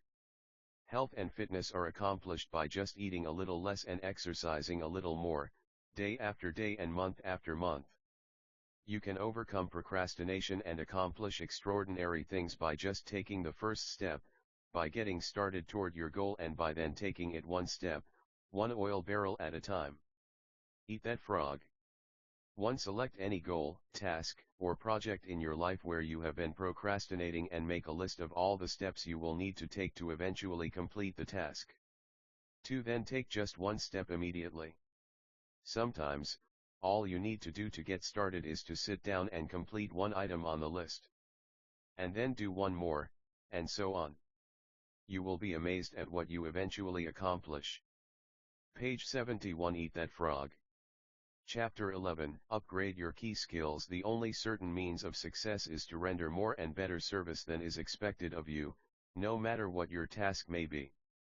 Og Mandino. This is one of the most important personal productivity principles of all. Learn what you need to learn so that you can do your work in an excellent fashion. The better you become at eating a particular type of frog, the more likely you are to just plunge in and get it done. A major reason for delay and procrastination is a feeling of inadequacy, lack of confidence, or inability in a key area of the task. A single area where you feel weak or deficient is enough to discourage you from starting the job at all. Continually upgrade your skills in your key result areas. Remember, however good you are today, your knowledge and skill is becoming obsolete at a rapid rate. As Pat Riley, the basketball coach, said, if you're not getting better, you're getting worse. Never stop learning. One of the most helpful of all time management techniques is for you to get better at your key tasks. Personal and professional improvement is one of the best time savers there is. The better you are at a key task, the more motivated you are to launch into it. The page 72. Eat that frog. Better you are, the more energy and enthusiasm you have. When you know that you can do a job well, you find it easier to overcome procrastination and get the job done faster and better than under any other circumstances. One piece of information or one additional skill can make an enormous difference in your ability to do the job well. Identify the most important things you do and then make a plan to continually upgrade your skills in those areas. Rule: continuous learning is the minimum requirement for success in any field. Refuse to allow a weakness or a lack of ability in any area to hold you back. Everything is learnable. And what others have learned, you can learn as well. When I began to write my first book, I was discouraged because I could only use the hunt and peck method of typing. I soon realized that I had to learn to touch type if I was ever going to write and rewrite a 300-page book. So I bought a touch typing program for my computer and practiced for 20 to 30 minutes every day for 3 months. By the end of that time, I was typing 40 to 50 words per minute. With this additional skill, I have been able to write more than 40 books that have now been published all over the world. Page 73. Eat that frog. The best news is that you can learn whatever skills you need to be more productive and more effective. You can become a touch typist if necessary. You can become proficient expert with a computer. You can become a terrific negotiator or a super salesperson. You can learn to speak in public. You can learn to write effectively and well. These are all skills you can acquire, as soon as you decide to, and make them a priority. 3 steps to mastery. First, read in your field for at least 1 hour every day. Get up a little earlier in the morning and read for 30 to 60 minutes in a book or magazine that contains information that can help you to be more effective and productive at what you do. Second, take every course and seminar available on key skills that can help you. Attend the conventions and business meetings of your profession or occupation. Go to the sessions and workshops. Sit up front and take notes. Purchase the audio recordings of the programs. Dedicate yourself to becoming one of the most knowledgeable and competent people in your field. Third, listen to audio programs in your car. The average car owner sits behind the wheel 500,000 hours each year while driving from place to place. Turn driving time into learning time.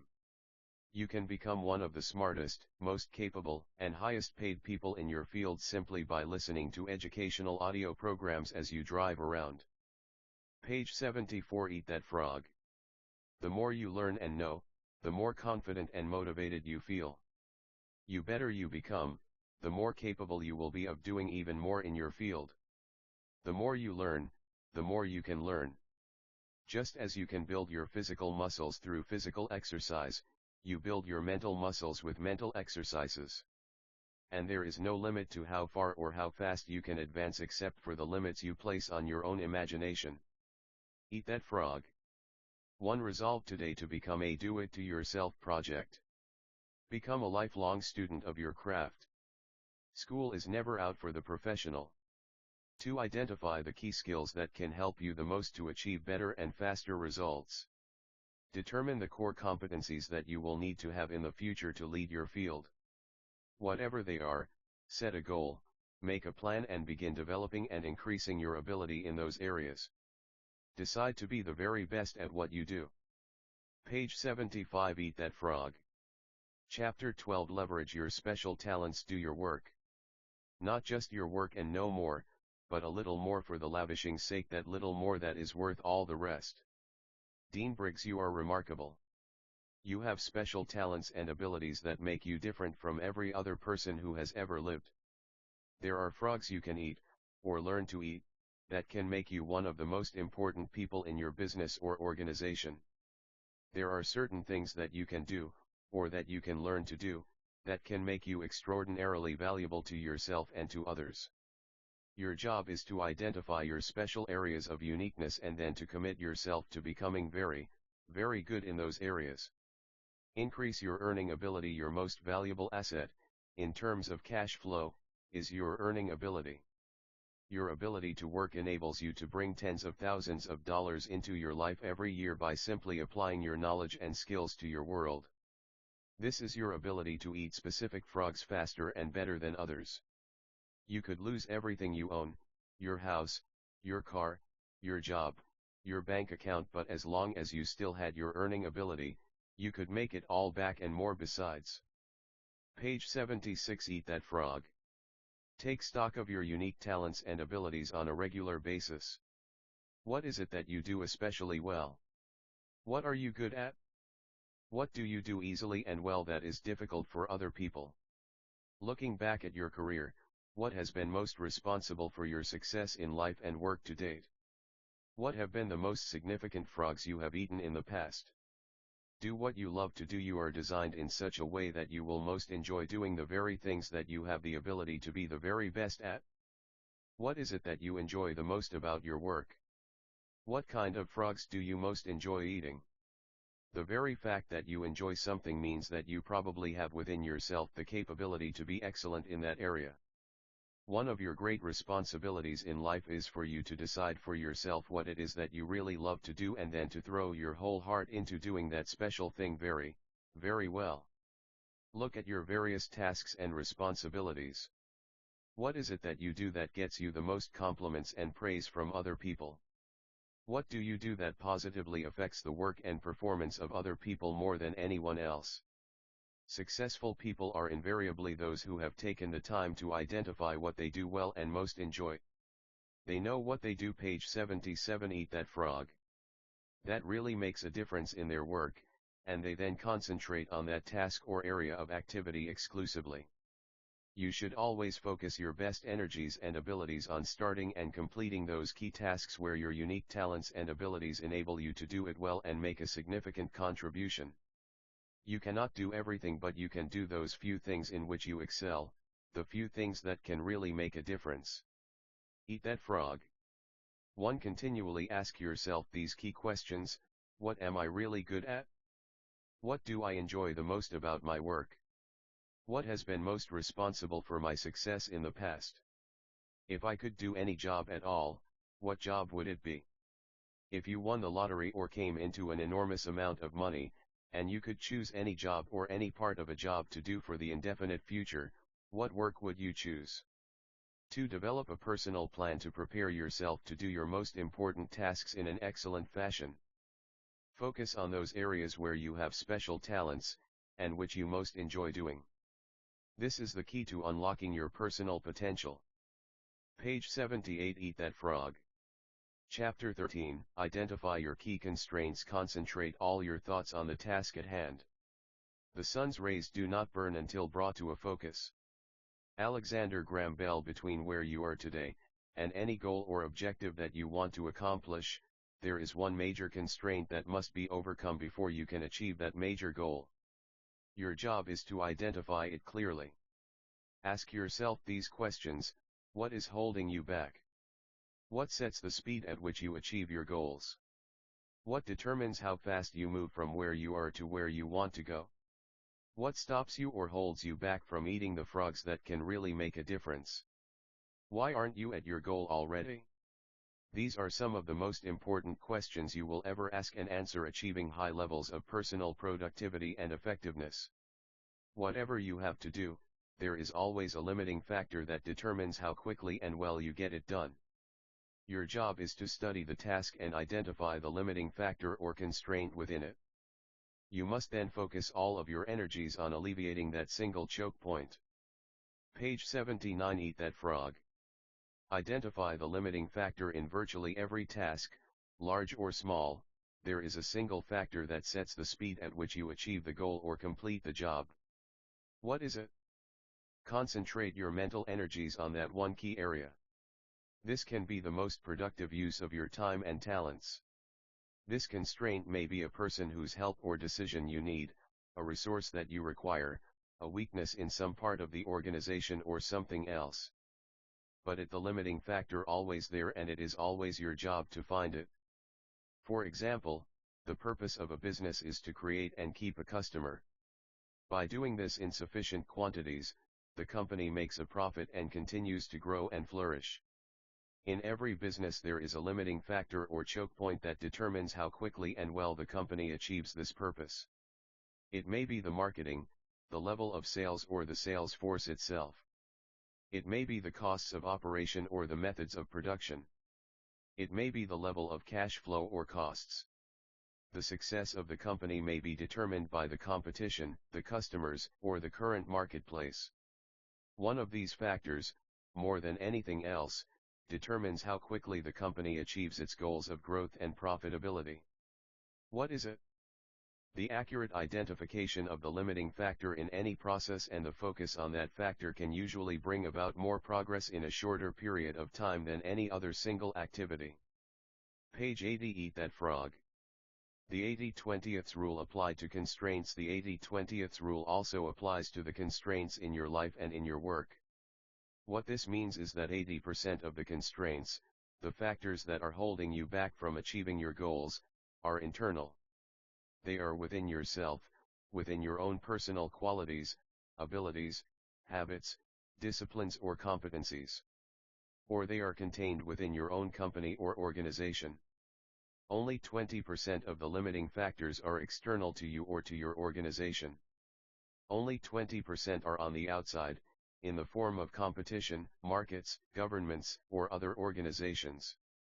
Your key constraint can be something small and not particularly obvious. Sometimes it requires that you make a list of every step in the process and examine every activity to determine exactly what it is that is holding you back. Sometimes, it can be a single negative perception or objection on the part of the customers that is slowing down the entire sales process. Sometimes it is the absence of a single feature that is holding back the growth of sales of a product or service line. Look into your company honestly.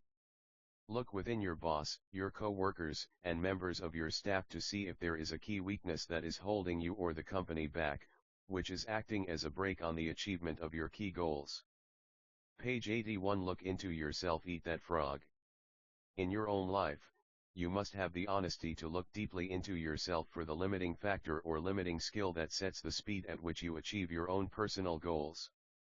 Successful people always begin the analysis of constraints by asking the question, what is it in me that is holding me back? They accept complete responsibility for their lives and look to themselves for both the cause and cure of their problems. Keep asking, what sets the speed at which I get the results I want? Strive for accuracy. The definition of the constraint determines the strategy that you use to alleviate it. The failure to identify the correct constraint, or the identification of the wrong constraint, can lead you off in the wrong direction. You can end up solving the wrong problem. A major corporation, a client of mine, was experiencing declining sales. They concluded that the major constraint was the sales force and sales management. They spent an enormous amount of money reorganizing the management and retraining the salespeople. They later found that the primary reason that their sales were down was a mistake made by an accountant that had accidentally priced their products too high relative to their competition in the page 82 Eat That Frog marketplace. Once they revamped their pricing, their sales went back up and they returned to profitability. Behind every constraint or choke point, once it is located and alleviated successfully, you will find another constraint or limiting factor. Whether it is getting to work on time in the morning, or building a successful career, there are always limiting factors and bottlenecks that set the speed of your progress. Your job is to find them and to focus your energies on alleviating them as quickly as possible. Often, starting off your day with the removal of a key bottleneck or constraint fills you full of energy and personal power. It propels you into following through and completing the job. And there is always something. Often alleviating a key constraint or limiting factor is the most important frog you could eat at that moment. Eat that frog. 1. Identify your most important goal in life today. What is it? What one goal, if you achieved it, would have the greatest positive effect on your life? What one career accomplishment would have the greatest positive impact on your work life? 2. Determine the one constraint, internal or external, that sets the speed at which you accomplish this goal. Ask, why don't I have it already? What is it in me that is holding me back? Whatever your answers, take action immediately. Do something. Do anything, but get started. Page 83 Eat That Frog. Chapter 14 Put the pressure on yourself. The first requisite for success is to apply your physical and mental energies to one problem incessantly without growing weary. Thomas Edison. The world is full of people who are waiting for someone to come along and motivate them to be the kind of people they wish they could be. The problem is that no one is coming to the rescue. These people are waiting for a bus on a street where no buses pass. As a result, if they don't take charge of their lives and put the pressure on themselves, they can end up waiting forever. And that is what most people do. Only about 2% of people can work entirely without supervision. We call these people leaders. This is the kind of person you are meant to be, and which you may be, if you decide to. To reach your full potential, you must form the habit of putting the pressure on yourself, and not waiting for someone else to come along and do it for you. You must choose your own frogs and then make yourself eat them in their order of importance. Lead the field. See yourself as a role model for others. Raise the bar on yourself. The standards you set for your own work and behavior should be higher than anyone else could set for you. Page 84 Eat That Frog. Make it a game with yourself to start a little earlier, work a little harder and stay a little later. Always look for ways to go the extra mile, to do more than you are paid for. Your self-esteem, the core of your personality, has been defined by psychologist Nathaniel Branden as your reputation with yourself. You build up or pull down your reputation with yourself with everything you do, or fail to do. The good news is that you feel better about yourself whenever you push yourself to do your best. You increase your own self-esteem whenever you go beyond where the average person would normally quit. Create imaginary deadlines. One of the best ways for you to overcome procrastination is by working as though you only had one day to get your most important jobs done before you left for a month or went on vacation. Imagine each day that you have just received an emergency message and that you will have to leave town tomorrow for a month. If you had to leave town for a month, what would you absolutely make sure that you got done before you left? Whatever your answer, go to work on that task right now. Another way to put pressure on yourself is to imagine that you just received all expenses paid 1-week vacation in a beautiful resort as a prize, but you will have to leave tomorrow morning on the vacation. Page 85 Eat That Frog. Or it will be given to someone else. What would you be determined to get finished before you left so that you could take that vacation? Whatever it is, Start on that one job immediately. Successful people continually put the pressure on themselves to perform at high levels. Unsuccessful people have to be instructed and supervised and pressured by others. By putting the pressure on yourself, you accomplish more and better tasks, faster than ever before. You become a high-performance, high-achieving personality. You feel terrific about yourself, and bit by bit, you build up the habit of rapid task completion that then goes on to serve you all the days of your life. Eat that frog. 1. Set deadlines and sub-deadlines on every task and activity. Create your own forcing system. Raise the bar on yourself and don't let yourself off the hook. Once you've set yourself a deadline, stick to it and even try to beat it. 2. Write out every step of a major job or project before you begin. Determine how many minutes and hours you will require to complete each phase. Then race against your own clock. Beat your own deadlines. Make it a game, and resolve to win. Page 86. Eat that frog. Chapter 15. Maximize your personal powers. Gather in your resources, rally all your faculties, marshal all your energies, focus all your capacities upon mastery of at least one field of endeavor. John Haggai. The raw material of personal performance and productivity is contained in your physical, mental, and emotional energies. When you are fully rested, you can get 2 times, 3 times, and 5 times as much done as when you are tired or burned out. Your body is like a machine that uses food, water, and rest to generate energy that you then use to accomplish important tasks in your life and work. One of the most important requirements for being happy and productive is for you to guard and nurture your energy levels at all times. Overworking can mean underproducing. The fact is that your productivity begins to decline after 8 or 9 hours of work. For this reason, working long hours into the night, although it is sometimes necessary, means that you are usually producing less and less in more and more time. Page 87. Eat that frog. The more tired you become, the worse will be the quality of your work and the more mistakes you will make. At a certain point, like a battery that is run down, you can reach the wall and simply be unable to continue.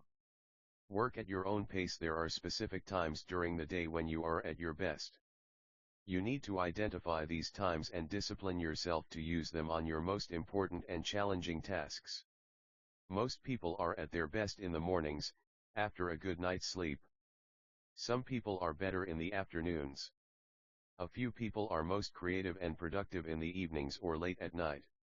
A major reason for procrastination is fatigue, or attempting to start on a task when you are tired out. You have no energy or enthusiasm. Like a cold engine in the morning, you can't seem to get yourself started. Whenever you feel overtired and overwhelmed with too much to do and too little time, stop yourself and just say, "All I can do is all I can do." Sometimes the very best use of your time is to go home early and go to bed and sleep for 10 hours straight. This can completely recharge you and enable you to get 2 or 3 times as much done the following day, and of a far higher quality, than if you had continued working long into the night. Page 88. Get enough sleep. Eat that frog. According to many researchers, the average American is not getting enough sleep relative to the amount of work he or she is doing. Millions of Americans are working in a state of mental fog as the result of working too much and sleeping too little. One of the smartest things you can do is to turn off the television and get to bed by 10 o'clock each night during the week. Sometimes, 1 extra hour of sleep per night can change your entire life. Here is a rule for you. Take at least 1 full day off every week. During this day, either Saturday or Sunday, you must absolutely refuse to read, clear correspondence, catch up on things from the office or do anything else that taxes your brain. Instead, you go to a movie, exercise, spend time with your family, go for a walk or any activity that allows your brain to completely recharge itself. It is true that a change is as good as a rest. Take regular vacations each year, both long weekends and 1 and 2 week breaks to rest and rejuvenate. You are always the most productive after a restful weekend or a vacation. Going to bed early 5 nights a week, Sleeping in on the weekends and taking one full day off each week will ensure that you have far more energy. This added energy will enable you to overcome procrastination and get started on your major tasks faster and with greater resolve than you ever could if you were tired out. Page 89. Eat that frog. Guard your physical health in addition to lots of rest, and to keep your energy levels at their highest, be careful about what you eat. Start the day with a high protein, low fat and low carbohydrate breakfast. Eat salads with fish or chicken at lunch. Avoid sugar, salt, white flour products or desserts. Avoid soft drinks and candy bars or pastries. Feed yourself as you would feed a world-class athlete before a competition, because in many respects, that's what you are before starting work each day. Aim to exercise about 200 minutes each week, the agreed-upon standard for excellent levels of fitness. This is equal to 30 minutes per day, and can be achieved by going for a walk before or after work, or walking short stretches during the day. You can swim, use exercise equipment or play different sports, but build exercise into your daily routine, just as if it was a business appointment. By eating lean and healthy, exercising regularly and getting lots of rest, you'll get more and better work done, easier and with greater satisfaction than ever before. The better you feel when you start work, the less you procrastinate and the more eager you are to get the job done and get on with other tasks. High energy levels are indispensable to higher levels of productivity, more happiness, and greater success in everything you do. Page 90. Eat that frog. Eat that frog.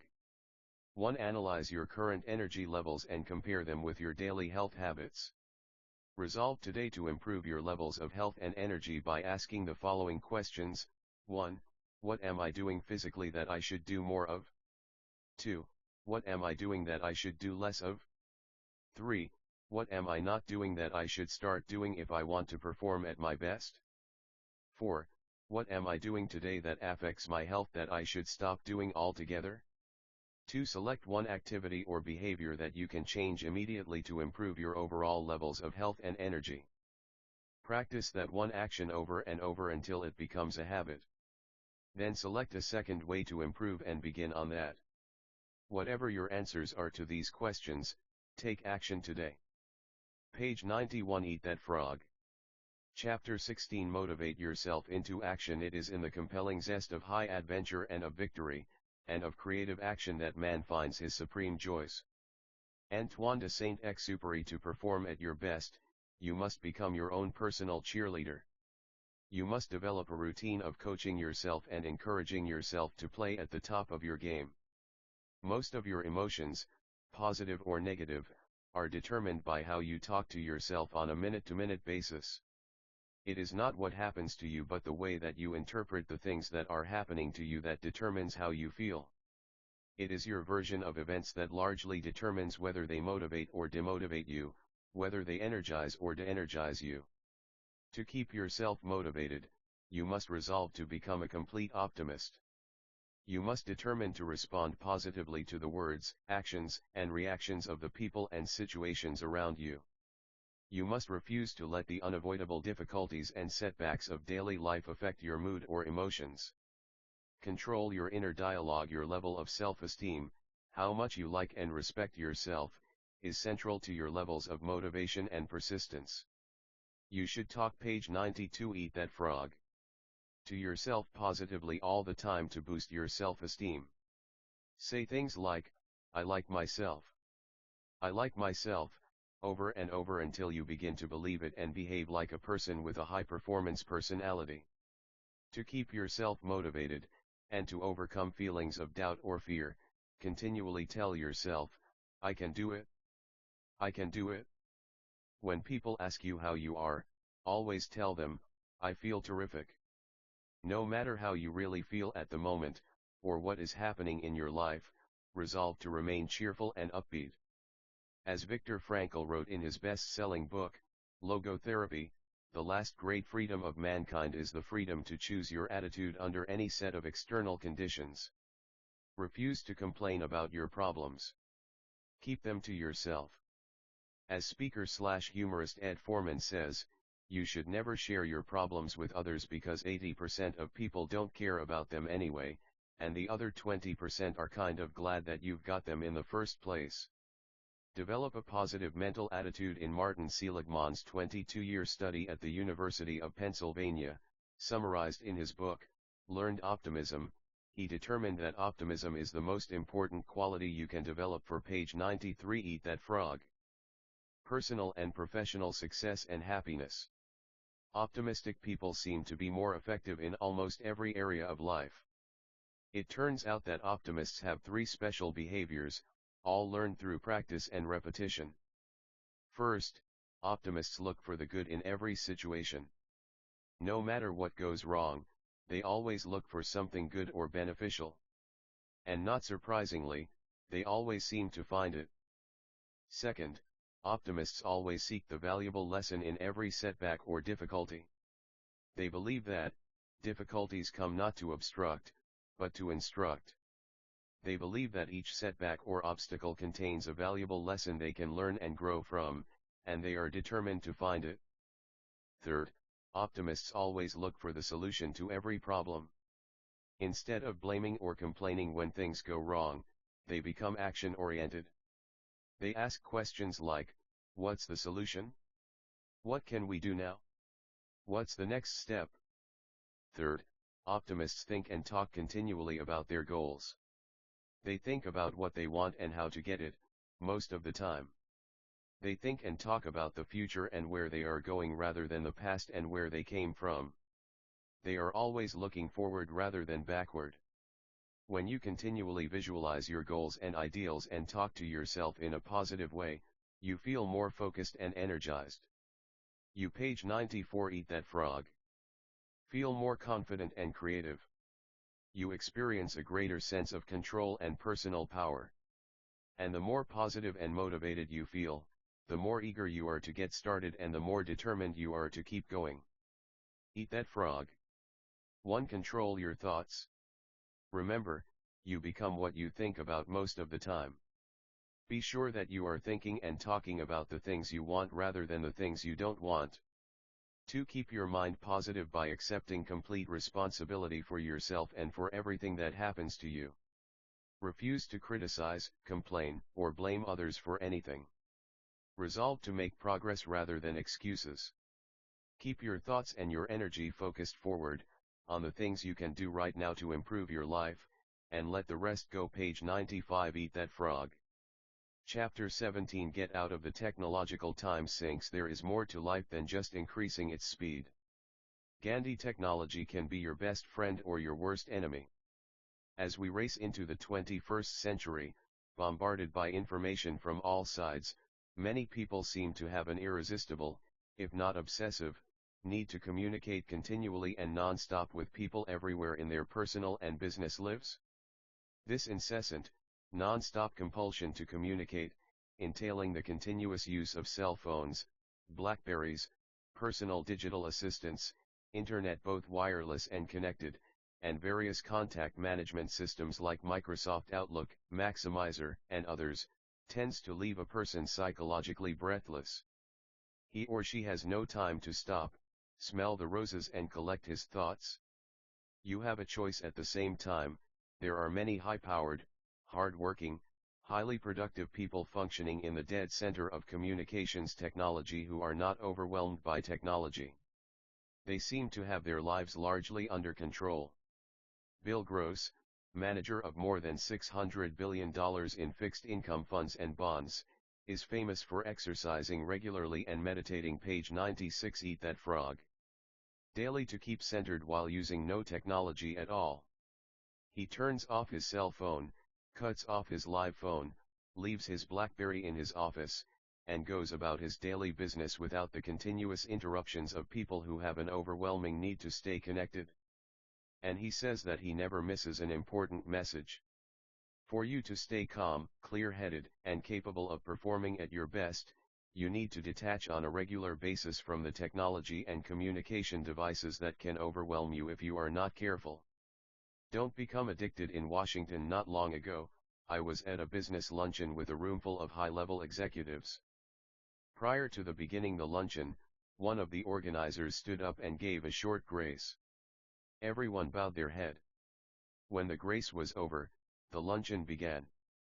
However, at my table, 4 or 5 out of the 8 people seemed to have been greatly affected by the prayer that had preceded the luncheon. They still had their heads down with their hands in their lap, even when they served the food. Each of them seemed to be lost in deep thought over the profound questions of the day. Then I realized that they were not praying at all. Each of them was intensely focused on their BlackBerries, sending and receiving email, working their little keyboards like frantic teenagers playing a video game. They were all lost to the world around them as they messaged page 97 "Eat that frog." Back and forth, some of them with other people in the same room. They had fallen into a technological trap, a deep sink full of information exchange in which they were drowning. Technology is your friend. The purpose of modern technology is largely to increase the speed, efficiency, and accuracy of the transfer of information of all kinds. Technology is meant to help us to improve the quality of our lives by enabling us to accomplish our key tasks and communicate with the key people in our world faster and more efficiently than ever before. But the use of communications technology can quickly become a form of addiction. People get up in the morning and immediately check to see if there were any phone calls or voicemail messages on their cell phones.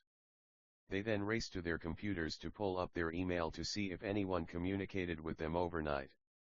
They call the office to find out if anyone has done or said anything that they should know about in the last few hours.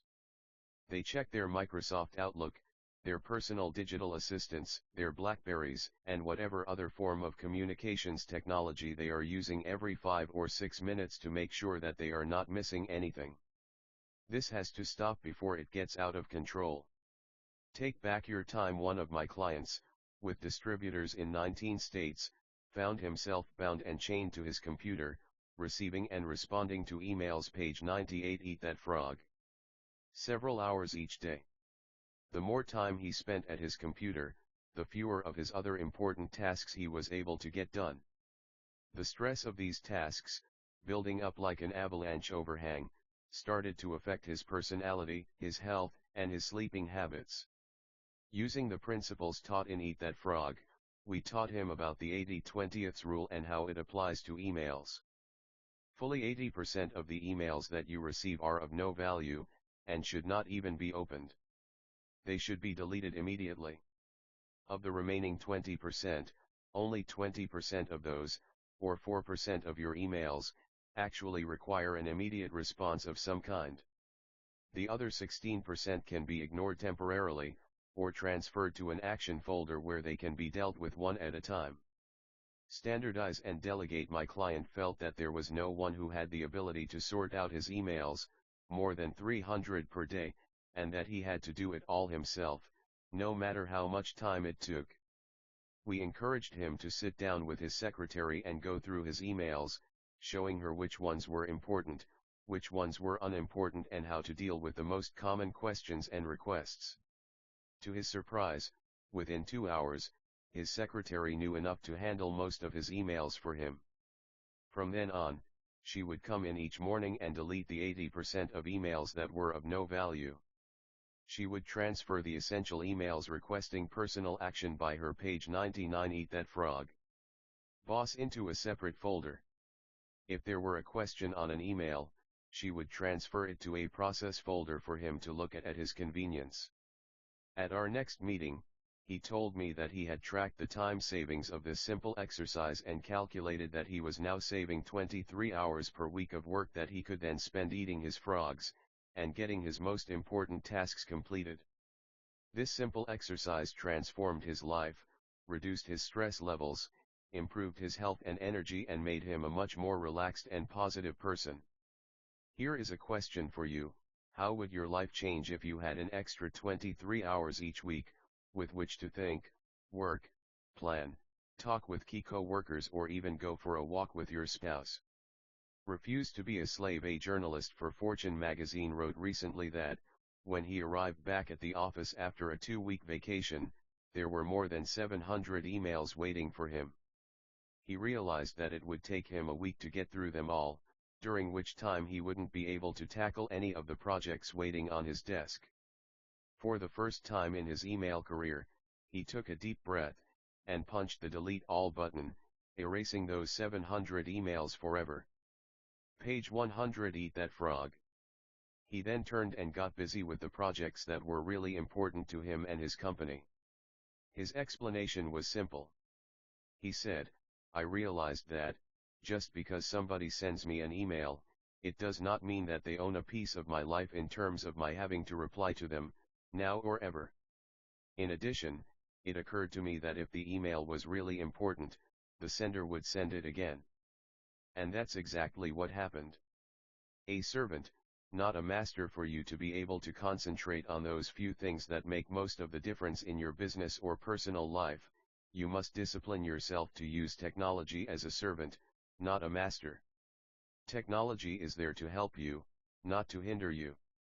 The purpose of technology is to make your life smoother and easier, not to create complexity, confusion, and stress. One of the best rules in dealing with time, people, and technology is to just leave things off. Resist the urge to start turning on communication devices as soon as you wake up in the morning. Leave the radio off. Leave the television off. Leave your cell phone off. Leave your computer off until you have planned and organized your day. Deliberately create zones of silence in your life where no one and nothing can break through and reach you. Maintain your inner calm by forcing yourself to stop on a regular basis and listen to the silence. Page 101. Eat that frog. Sometimes to get more done of higher value, you have to stop doing things of lower value. Keep asking yourself, what's important here? What is important for you to accomplish at work? What is important in your personal life? Of all the things that you could do, if you could only do one or two of them, which ones would they be? Continuous contact is not essential. Remember, when you go away for a day, a week, or a month, on vacation or on business, if you are out of touch with your communications devices, nothing happens. The world seems to continue revolving whether or not you are in continuous contact with it. Problems get solved, answers get found, the work gets done, and life continues to flow along like Old Man River. There are very few things that are so important that they cannot wait. People often ask me at my seminars, but don't you have to keep current with the news, by reading newspapers, listening to radio and watching television? I tell them, if it is really important, someone will tell you. If something important happens in your life, the country, or the world, someone else can spend hours following the news for you, and they will usually tell you on the first possible occasion. Many people discontinue newspapers, stop watching broadcast news on television, and refuse to listen to the radio. And surprisingly, page 102. Eat that frog. Enough, they remain well informed on most important subjects. Someone always keeps them up to date. You should do the same. Eat that frog. 1. Resolve today to create zones of silence during your day-to-day activities. Turn off all communications devices and technology for 1 hour in the morning and 1 hour in the afternoon. You will be amazed at what happens. Nothing. 2. Resolve to take 1 full day off each week during which you do not touch your computer, check your BlackBerry, or make any attempt to keep in touch with the world of technology. At the end of a day without continuous contact, except by voice, your mind will go calm and clear, like water. By giving your mental batteries time to recharge, free from the incessant interruptions of communication, you will be more relaxed, aware, and alert. Page 103. Eat that frog. Chapter 18. Slice and dice the task. The beginning of a habit is like an invisible thread, but every time we repeat the act we strengthen the strand, add to it another filament, until it becomes a great cable and binds us irrevocably in thought and act. Orison Swett Marden. A major reason for procrastinating on big, important tasks is that they appear so large and formidable when you first approach them. One technique that you can use to cut a big task down to size is the salami slice method of getting work done. With this method, you lay out the task in detail and then resolve to do just one slice of the job for the time being, like eating a roll of salami, one slice at a time.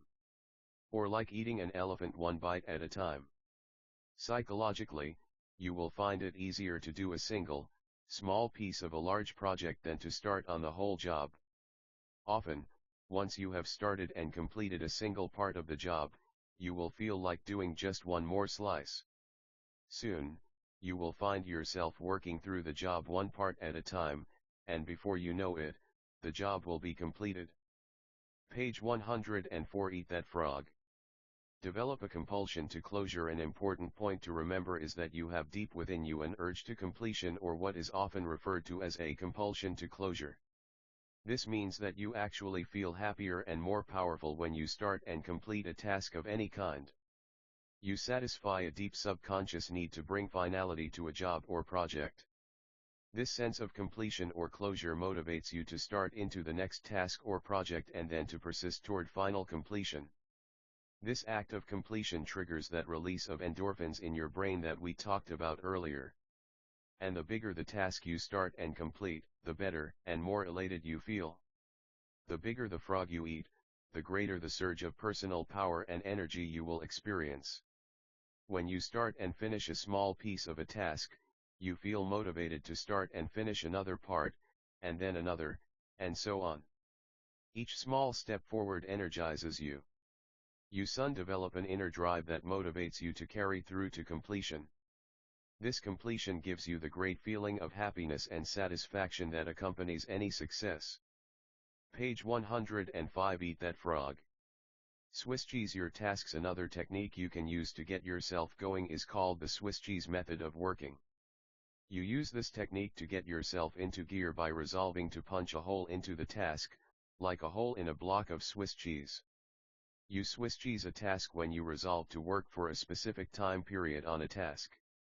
This may be as little as 5 or 10 minutes, after which you will stop and do something else. You will just take one bite of your frog and then rest, or do something else. The power of this method is similar to the salami slice method. Once you start working, you develop a sense of forward momentum and a feeling of accomplishment. You become energized and enthusiastic. You feel yourself internally motivated and propelled to keep going until the task is complete. You should try the salami slice or the Swiss cheese method on any task that seems overwhelming when you approach it for the first time. You will be amazed at how helpful these techniques are in overcoming procrastination. I have several friends who have become best-selling authors by simply resolving to write one page, or even one paragraph per day until the book was completed.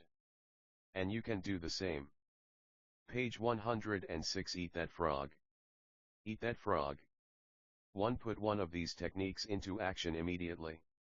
Take a large, complex, multitask job that you've been putting off and either salami slice or Swiss cheese it to get started. 2. Become action-oriented. A common quality of high-performance men and women is that, when they hear a good idea, they take action on it immediately. As a result, they learn more, faster, and get much better results. Don't delay. Try it today. Page 107. Eat that frog. Chapter 19. Create large chunks of time. Nothing can add more power to your life than concentrating all of your energies on a limited set of targets. Nito Kyubin. This strategy requires a commitment from you to work at scheduled times on large tasks. Most of the really important work you do requires large chunks of unbroken time to complete. Your ability to create and carve out these blocks of high value, highly productive time, is central to your ability to make a significant contribution to your work and your life. Successful salespeople set aside a specific time period each day to phone prospects. Rather than procrastinating or delaying on a task that they don't particularly like, they resolve that they will phone for 1 solid hour between 10 o'clock and 11 a.m. They then discipline themselves to follow through on their resolutions. Many business executives set aside a specific time each day to call customers directly to get feedback, or to return phone calls, or answer correspondence. Some people allocate specific 30 to 60-minute time periods each day for exercise. Many people read in the great books 15 minutes each night before retiring. In this way, over time, they eventually read dozens of the best books ever written. Page 108. Eat That Frog.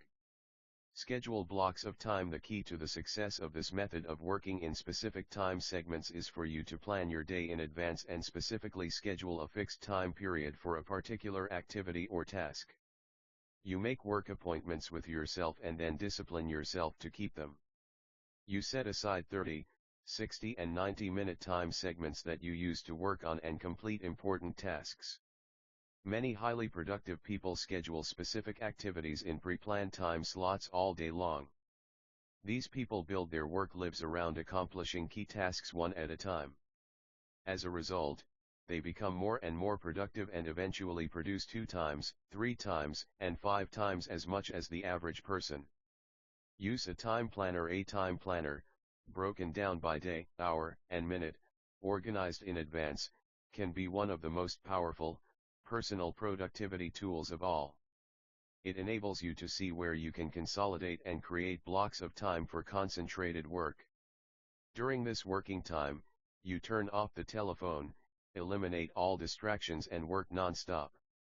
One of the best work habits of all is for you to get up early and work at home in the morning for several hours. You can get 3 times as much work done at home without. Page 109. Eat That Frog. Interruptions as you ever could in a busy office where you are surrounded by people and bombarded by phone calls. Make every minute count when you fly on business. You can create your office in the air by planning your work thoroughly before you depart. When the plane takes off, you can work non-stop for the entire flight. You will be amazed at how much work you can go through when you work steadily in an airplane, without interruptions. One of the keys to high levels of performance and productivity is for you to make every minute count. Use travel and transition time, what is often called gifts of time, to complete small chunks of larger tasks. Remember, the pyramids were built one block at a time. A great life and a great career is built one task, and often, one part of a task, at a time. Your job in time management is to deliberately and creatively organize the concentrated time periods you need to get your key jobs done well, and on schedule. Page 110. Eat That Frog. Eat That Frog. 1. Think continually of different ways that you can save, schedule and consolidate large chunks of time. Use this time to work on important tasks with the most significant long-term consequences. 2. Make every minute count.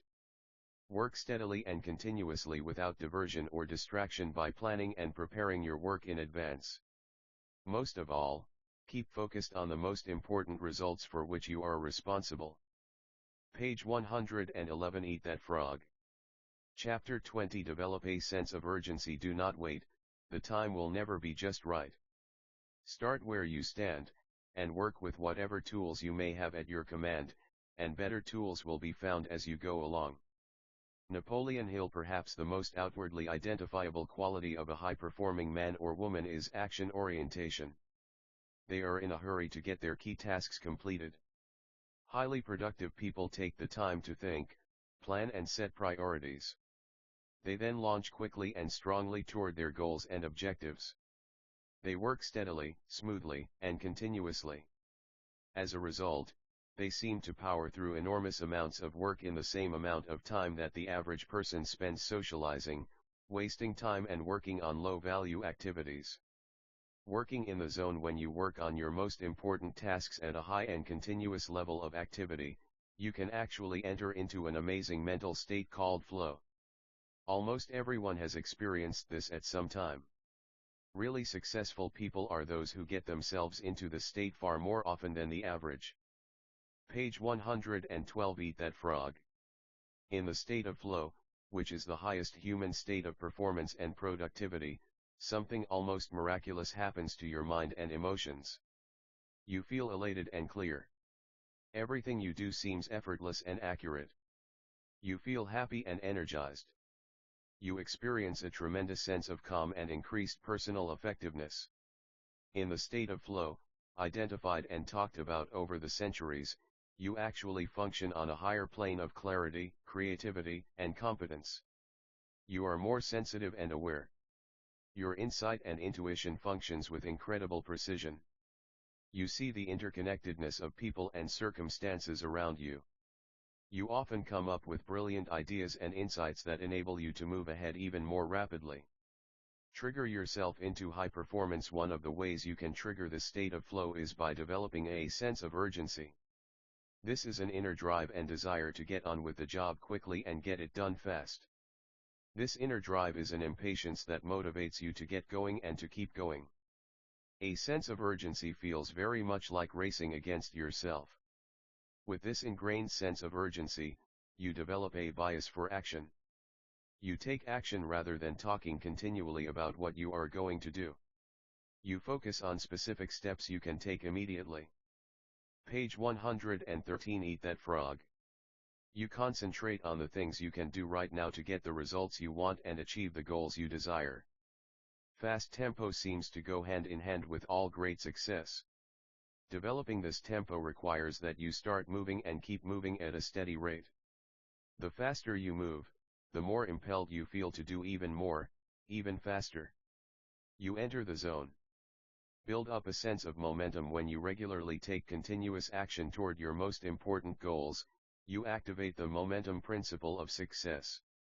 This principle says that although it may take tremendous amounts of energy to overcome inertia and get started initially, it then takes far less energy to keep going. The good news is that the faster you move, the more energy you have. The faster you move, the more you get done and the more effective you feel. The faster you move, the more experience you get and the more you learn. The faster you move, the more competent and capable you become at your work. A sense of urgency shifts you automatically onto the fast track in your career. The faster you work and the more you get done, the higher will be your levels of self-esteem, self-respect, and personal pride. You feel in complete control of your life and your work. Page 114. Do it now. Eat that frog. One of the simplest and yet most powerful ways to get yourself started is to repeat the words, "Do it now. Do it now. Do it now," over and over to yourself. If you feel yourself slowing down or becoming distracted by conversations or low-value activities, repeat to yourself the words, "Back to work. Back to work. Back to work," over and over. In the final analysis, nothing will help you more in your career than for you to get the reputation for being the kind of person who gets important work done quickly and well. This reputation will make you one of the most valuable and respected people in your field. Eat that frog. One resolve today to develop a sense of urgency in everything you do. Select one area where you have a tendency to procrastinate and make a decision to develop the habit of fast action in that area. 2. When you see an opportunity or a problem, take action on it immediately. When you are given a task or responsibility, do it quickly and report back fast. Move rapidly in every important area of your life. You will be amazed at how much better you feel, and how much more you get done. Page 115. Eat that frog. Chapter 21. Single-handle every task, and herein lies the secret of true power. Learn, by constant practice, how to husband your resources, and concentrate them, at any given moment, upon a given point. James Allen. Eat that frog. Every bit of planning, prioritizing and organizing comes down to this simple concept. Your ability to select your most important task, to begin it and then to concentrate on it single-mindedly until it is complete is the key to high levels of performance and personal productivity. Every great achievement of mankind has been preceded by a long period of hard, concentrated work until the job was done. Once you get going, keep going. Single-handling requires that once you begin, you keep working at the task, without diversion or distraction, until the job is 100% complete. You keep urging yourself onward by repeating the words "back to work," over and over whenever you are tempted to stop or do something else. By concentrating single-mindedly on your most important task, you can reduce the time required to complete it by 50% or more. Page 116. Eat that frog. It has been estimated that the tendency to start and stop a task, to pick it up, put it down and come back to it can increase the time necessary to complete the task by as much as 500%. Each time you return to the task, you have to familiarize yourself with where you were when you stopped and what you still have to do. You have to overcome inertia and get yourself going again. You have to develop momentum and get into a productive work rhythm. But when you prepare thoroughly and then begin, refusing to stop or turn aside until the job is done, you develop energy, enthusiasm, and motivation. You get better and more productive. You work faster and more effectively. Don't waste time. The truth is that once you have decided on your number one task, anything else that you do other than that is a relative waste of time. Any other activity is just not as valuable or as important as this job, based on your own priorities. The more you discipline yourself to working non-stop on a single task, the more you move down the efficiency curve. You get more and more high-quality work done in less and less time. Page 117. Eat that frog. Each time you stop working, however, you break this cycle and move back up the curve to where every part of the task is more difficult and time-consuming. Self-discipline is the key. Albert Hubbard defined self-discipline as the ability to make yourself do what you should do, when you should do it, whether you feel like it or not. In the final analysis, success in any area requires tons of discipline. Self-discipline, self-mastery, and self-control are the basic building blocks of character and high performance. Starting a high-priority task and persisting with that task until it is 100% complete is the true test of your character, your willpower, and your resolve. Persistence is actually self-discipline in action. The good news is that the more you discipline yourself to persist on a major task, the more you like and respect yourself, and the higher is your self-esteem. And the more you like and respect yourself, the easier it is for you to discipline yourself to persist even more. By focusing clearly on your most valuable task and concentrating single-mindedly until it is 100% complete, you actually shape and mold your own character. You become a superior person. Page 118. Eat that frog. You feel stronger, more competent, confident, and happier. You feel more powerful and productive. You eventually feel capable of setting and achieving any goal. You become the master of your own destiny. You place yourself on an ascending spiral of personal effectiveness on which your future is absolutely guaranteed. And the key to all of this is for you to determine the most valuable and important thing you could possibly do at every single moment and then, eat that frog. Eat that frog. 1. Take action. Resolve today to select the most important task or project that you could complete and then launch into it immediately. 2. Once you start your most important task, discipline yourself to persevere without diversion or distraction until it is 100% complete. See it as a test to determine whether you are the kind of person who can make a decision to complete something and then carry it out. Once you begin, refuse to stop until the job is finished. Page 119. Eat that frog. Conclusion. Putting it all together, the key to happiness, satisfaction, great success, and a wonderful feeling of persona power and effectiveness is for you to develop the habit of eating your frog, first thing every day when you start work. Fortunately, this is a learnable skill that you can acquire through repetition. And when you develop the habit of starting on your most important task, before anything else, your success is assured. Here is a summary of the 21 great ways to stop procrastinating and get more things done faster. Review these rules and principles regularly until they become firmly ingrained in your thinking and actions, and your future will be guaranteed. 1. Set the table. Decide exactly what you want. Clarity is essential. Write out your goals and objectives before you begin. 2. Plan every day in advance. Think on paper. Every minute you spend in planning can save you 5 or 10 minutes in execution. 3. Apply the 80-20th rule to everything. 20% of your activities will account for 80% of your results. Always concentrate your efforts on that top 20%. 4. Consider the consequences. Your most important tasks and priorities are those that can have the most serious consequences, Page 120. Eat that frog. Positive or negative, on your life or work. Focus on these above all else. 5. Practice creative procrastination. Since you can't do everything, you must learn to deliberately put off those tasks that are of low value so that you have enough time to do the few things that really count. 6. Use the method continually. Before you begin work on a list of tasks, take a few moments to organize them by value and priority so you can be sure of working on your most important activities. 7. Focus on key result areas.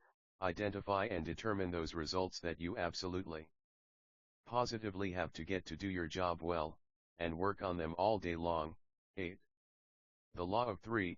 Identify the 3 things you do in your work that account for 90% of your contribution and focus on getting them done before anything else.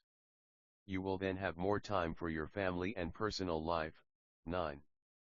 Prepare thoroughly before you begin. Have everything you need at hand before you start. Assemble all papers, information, tools, work materials, and numbers so that you can get started and keep going. 10. Take it one oil barrel at a time. You can accomplish the biggest and most complicated job if you just complete it one step at a time. Page 121. Eat that frog. 11. Upgrade your key skills. The more knowledgeable and skilled you become at your key tasks, the faster you start them and the sooner you get them done. 12. Leverage your special talents.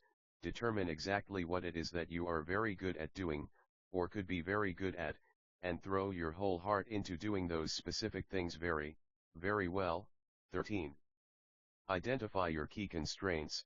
Determine the bottlenecks or choke points, internally or externally, that set the speed at which you achieve your most important goals and focus on alleviating them. 14. Put the pressure on yourself. Imagine that you have to leave town for a month and work as if you had to get all your major tasks completed before you left. 15. Maximize your personal powers. Identify your periods of highest mental and physical energy each day and structure your most important and demanding tasks around these times.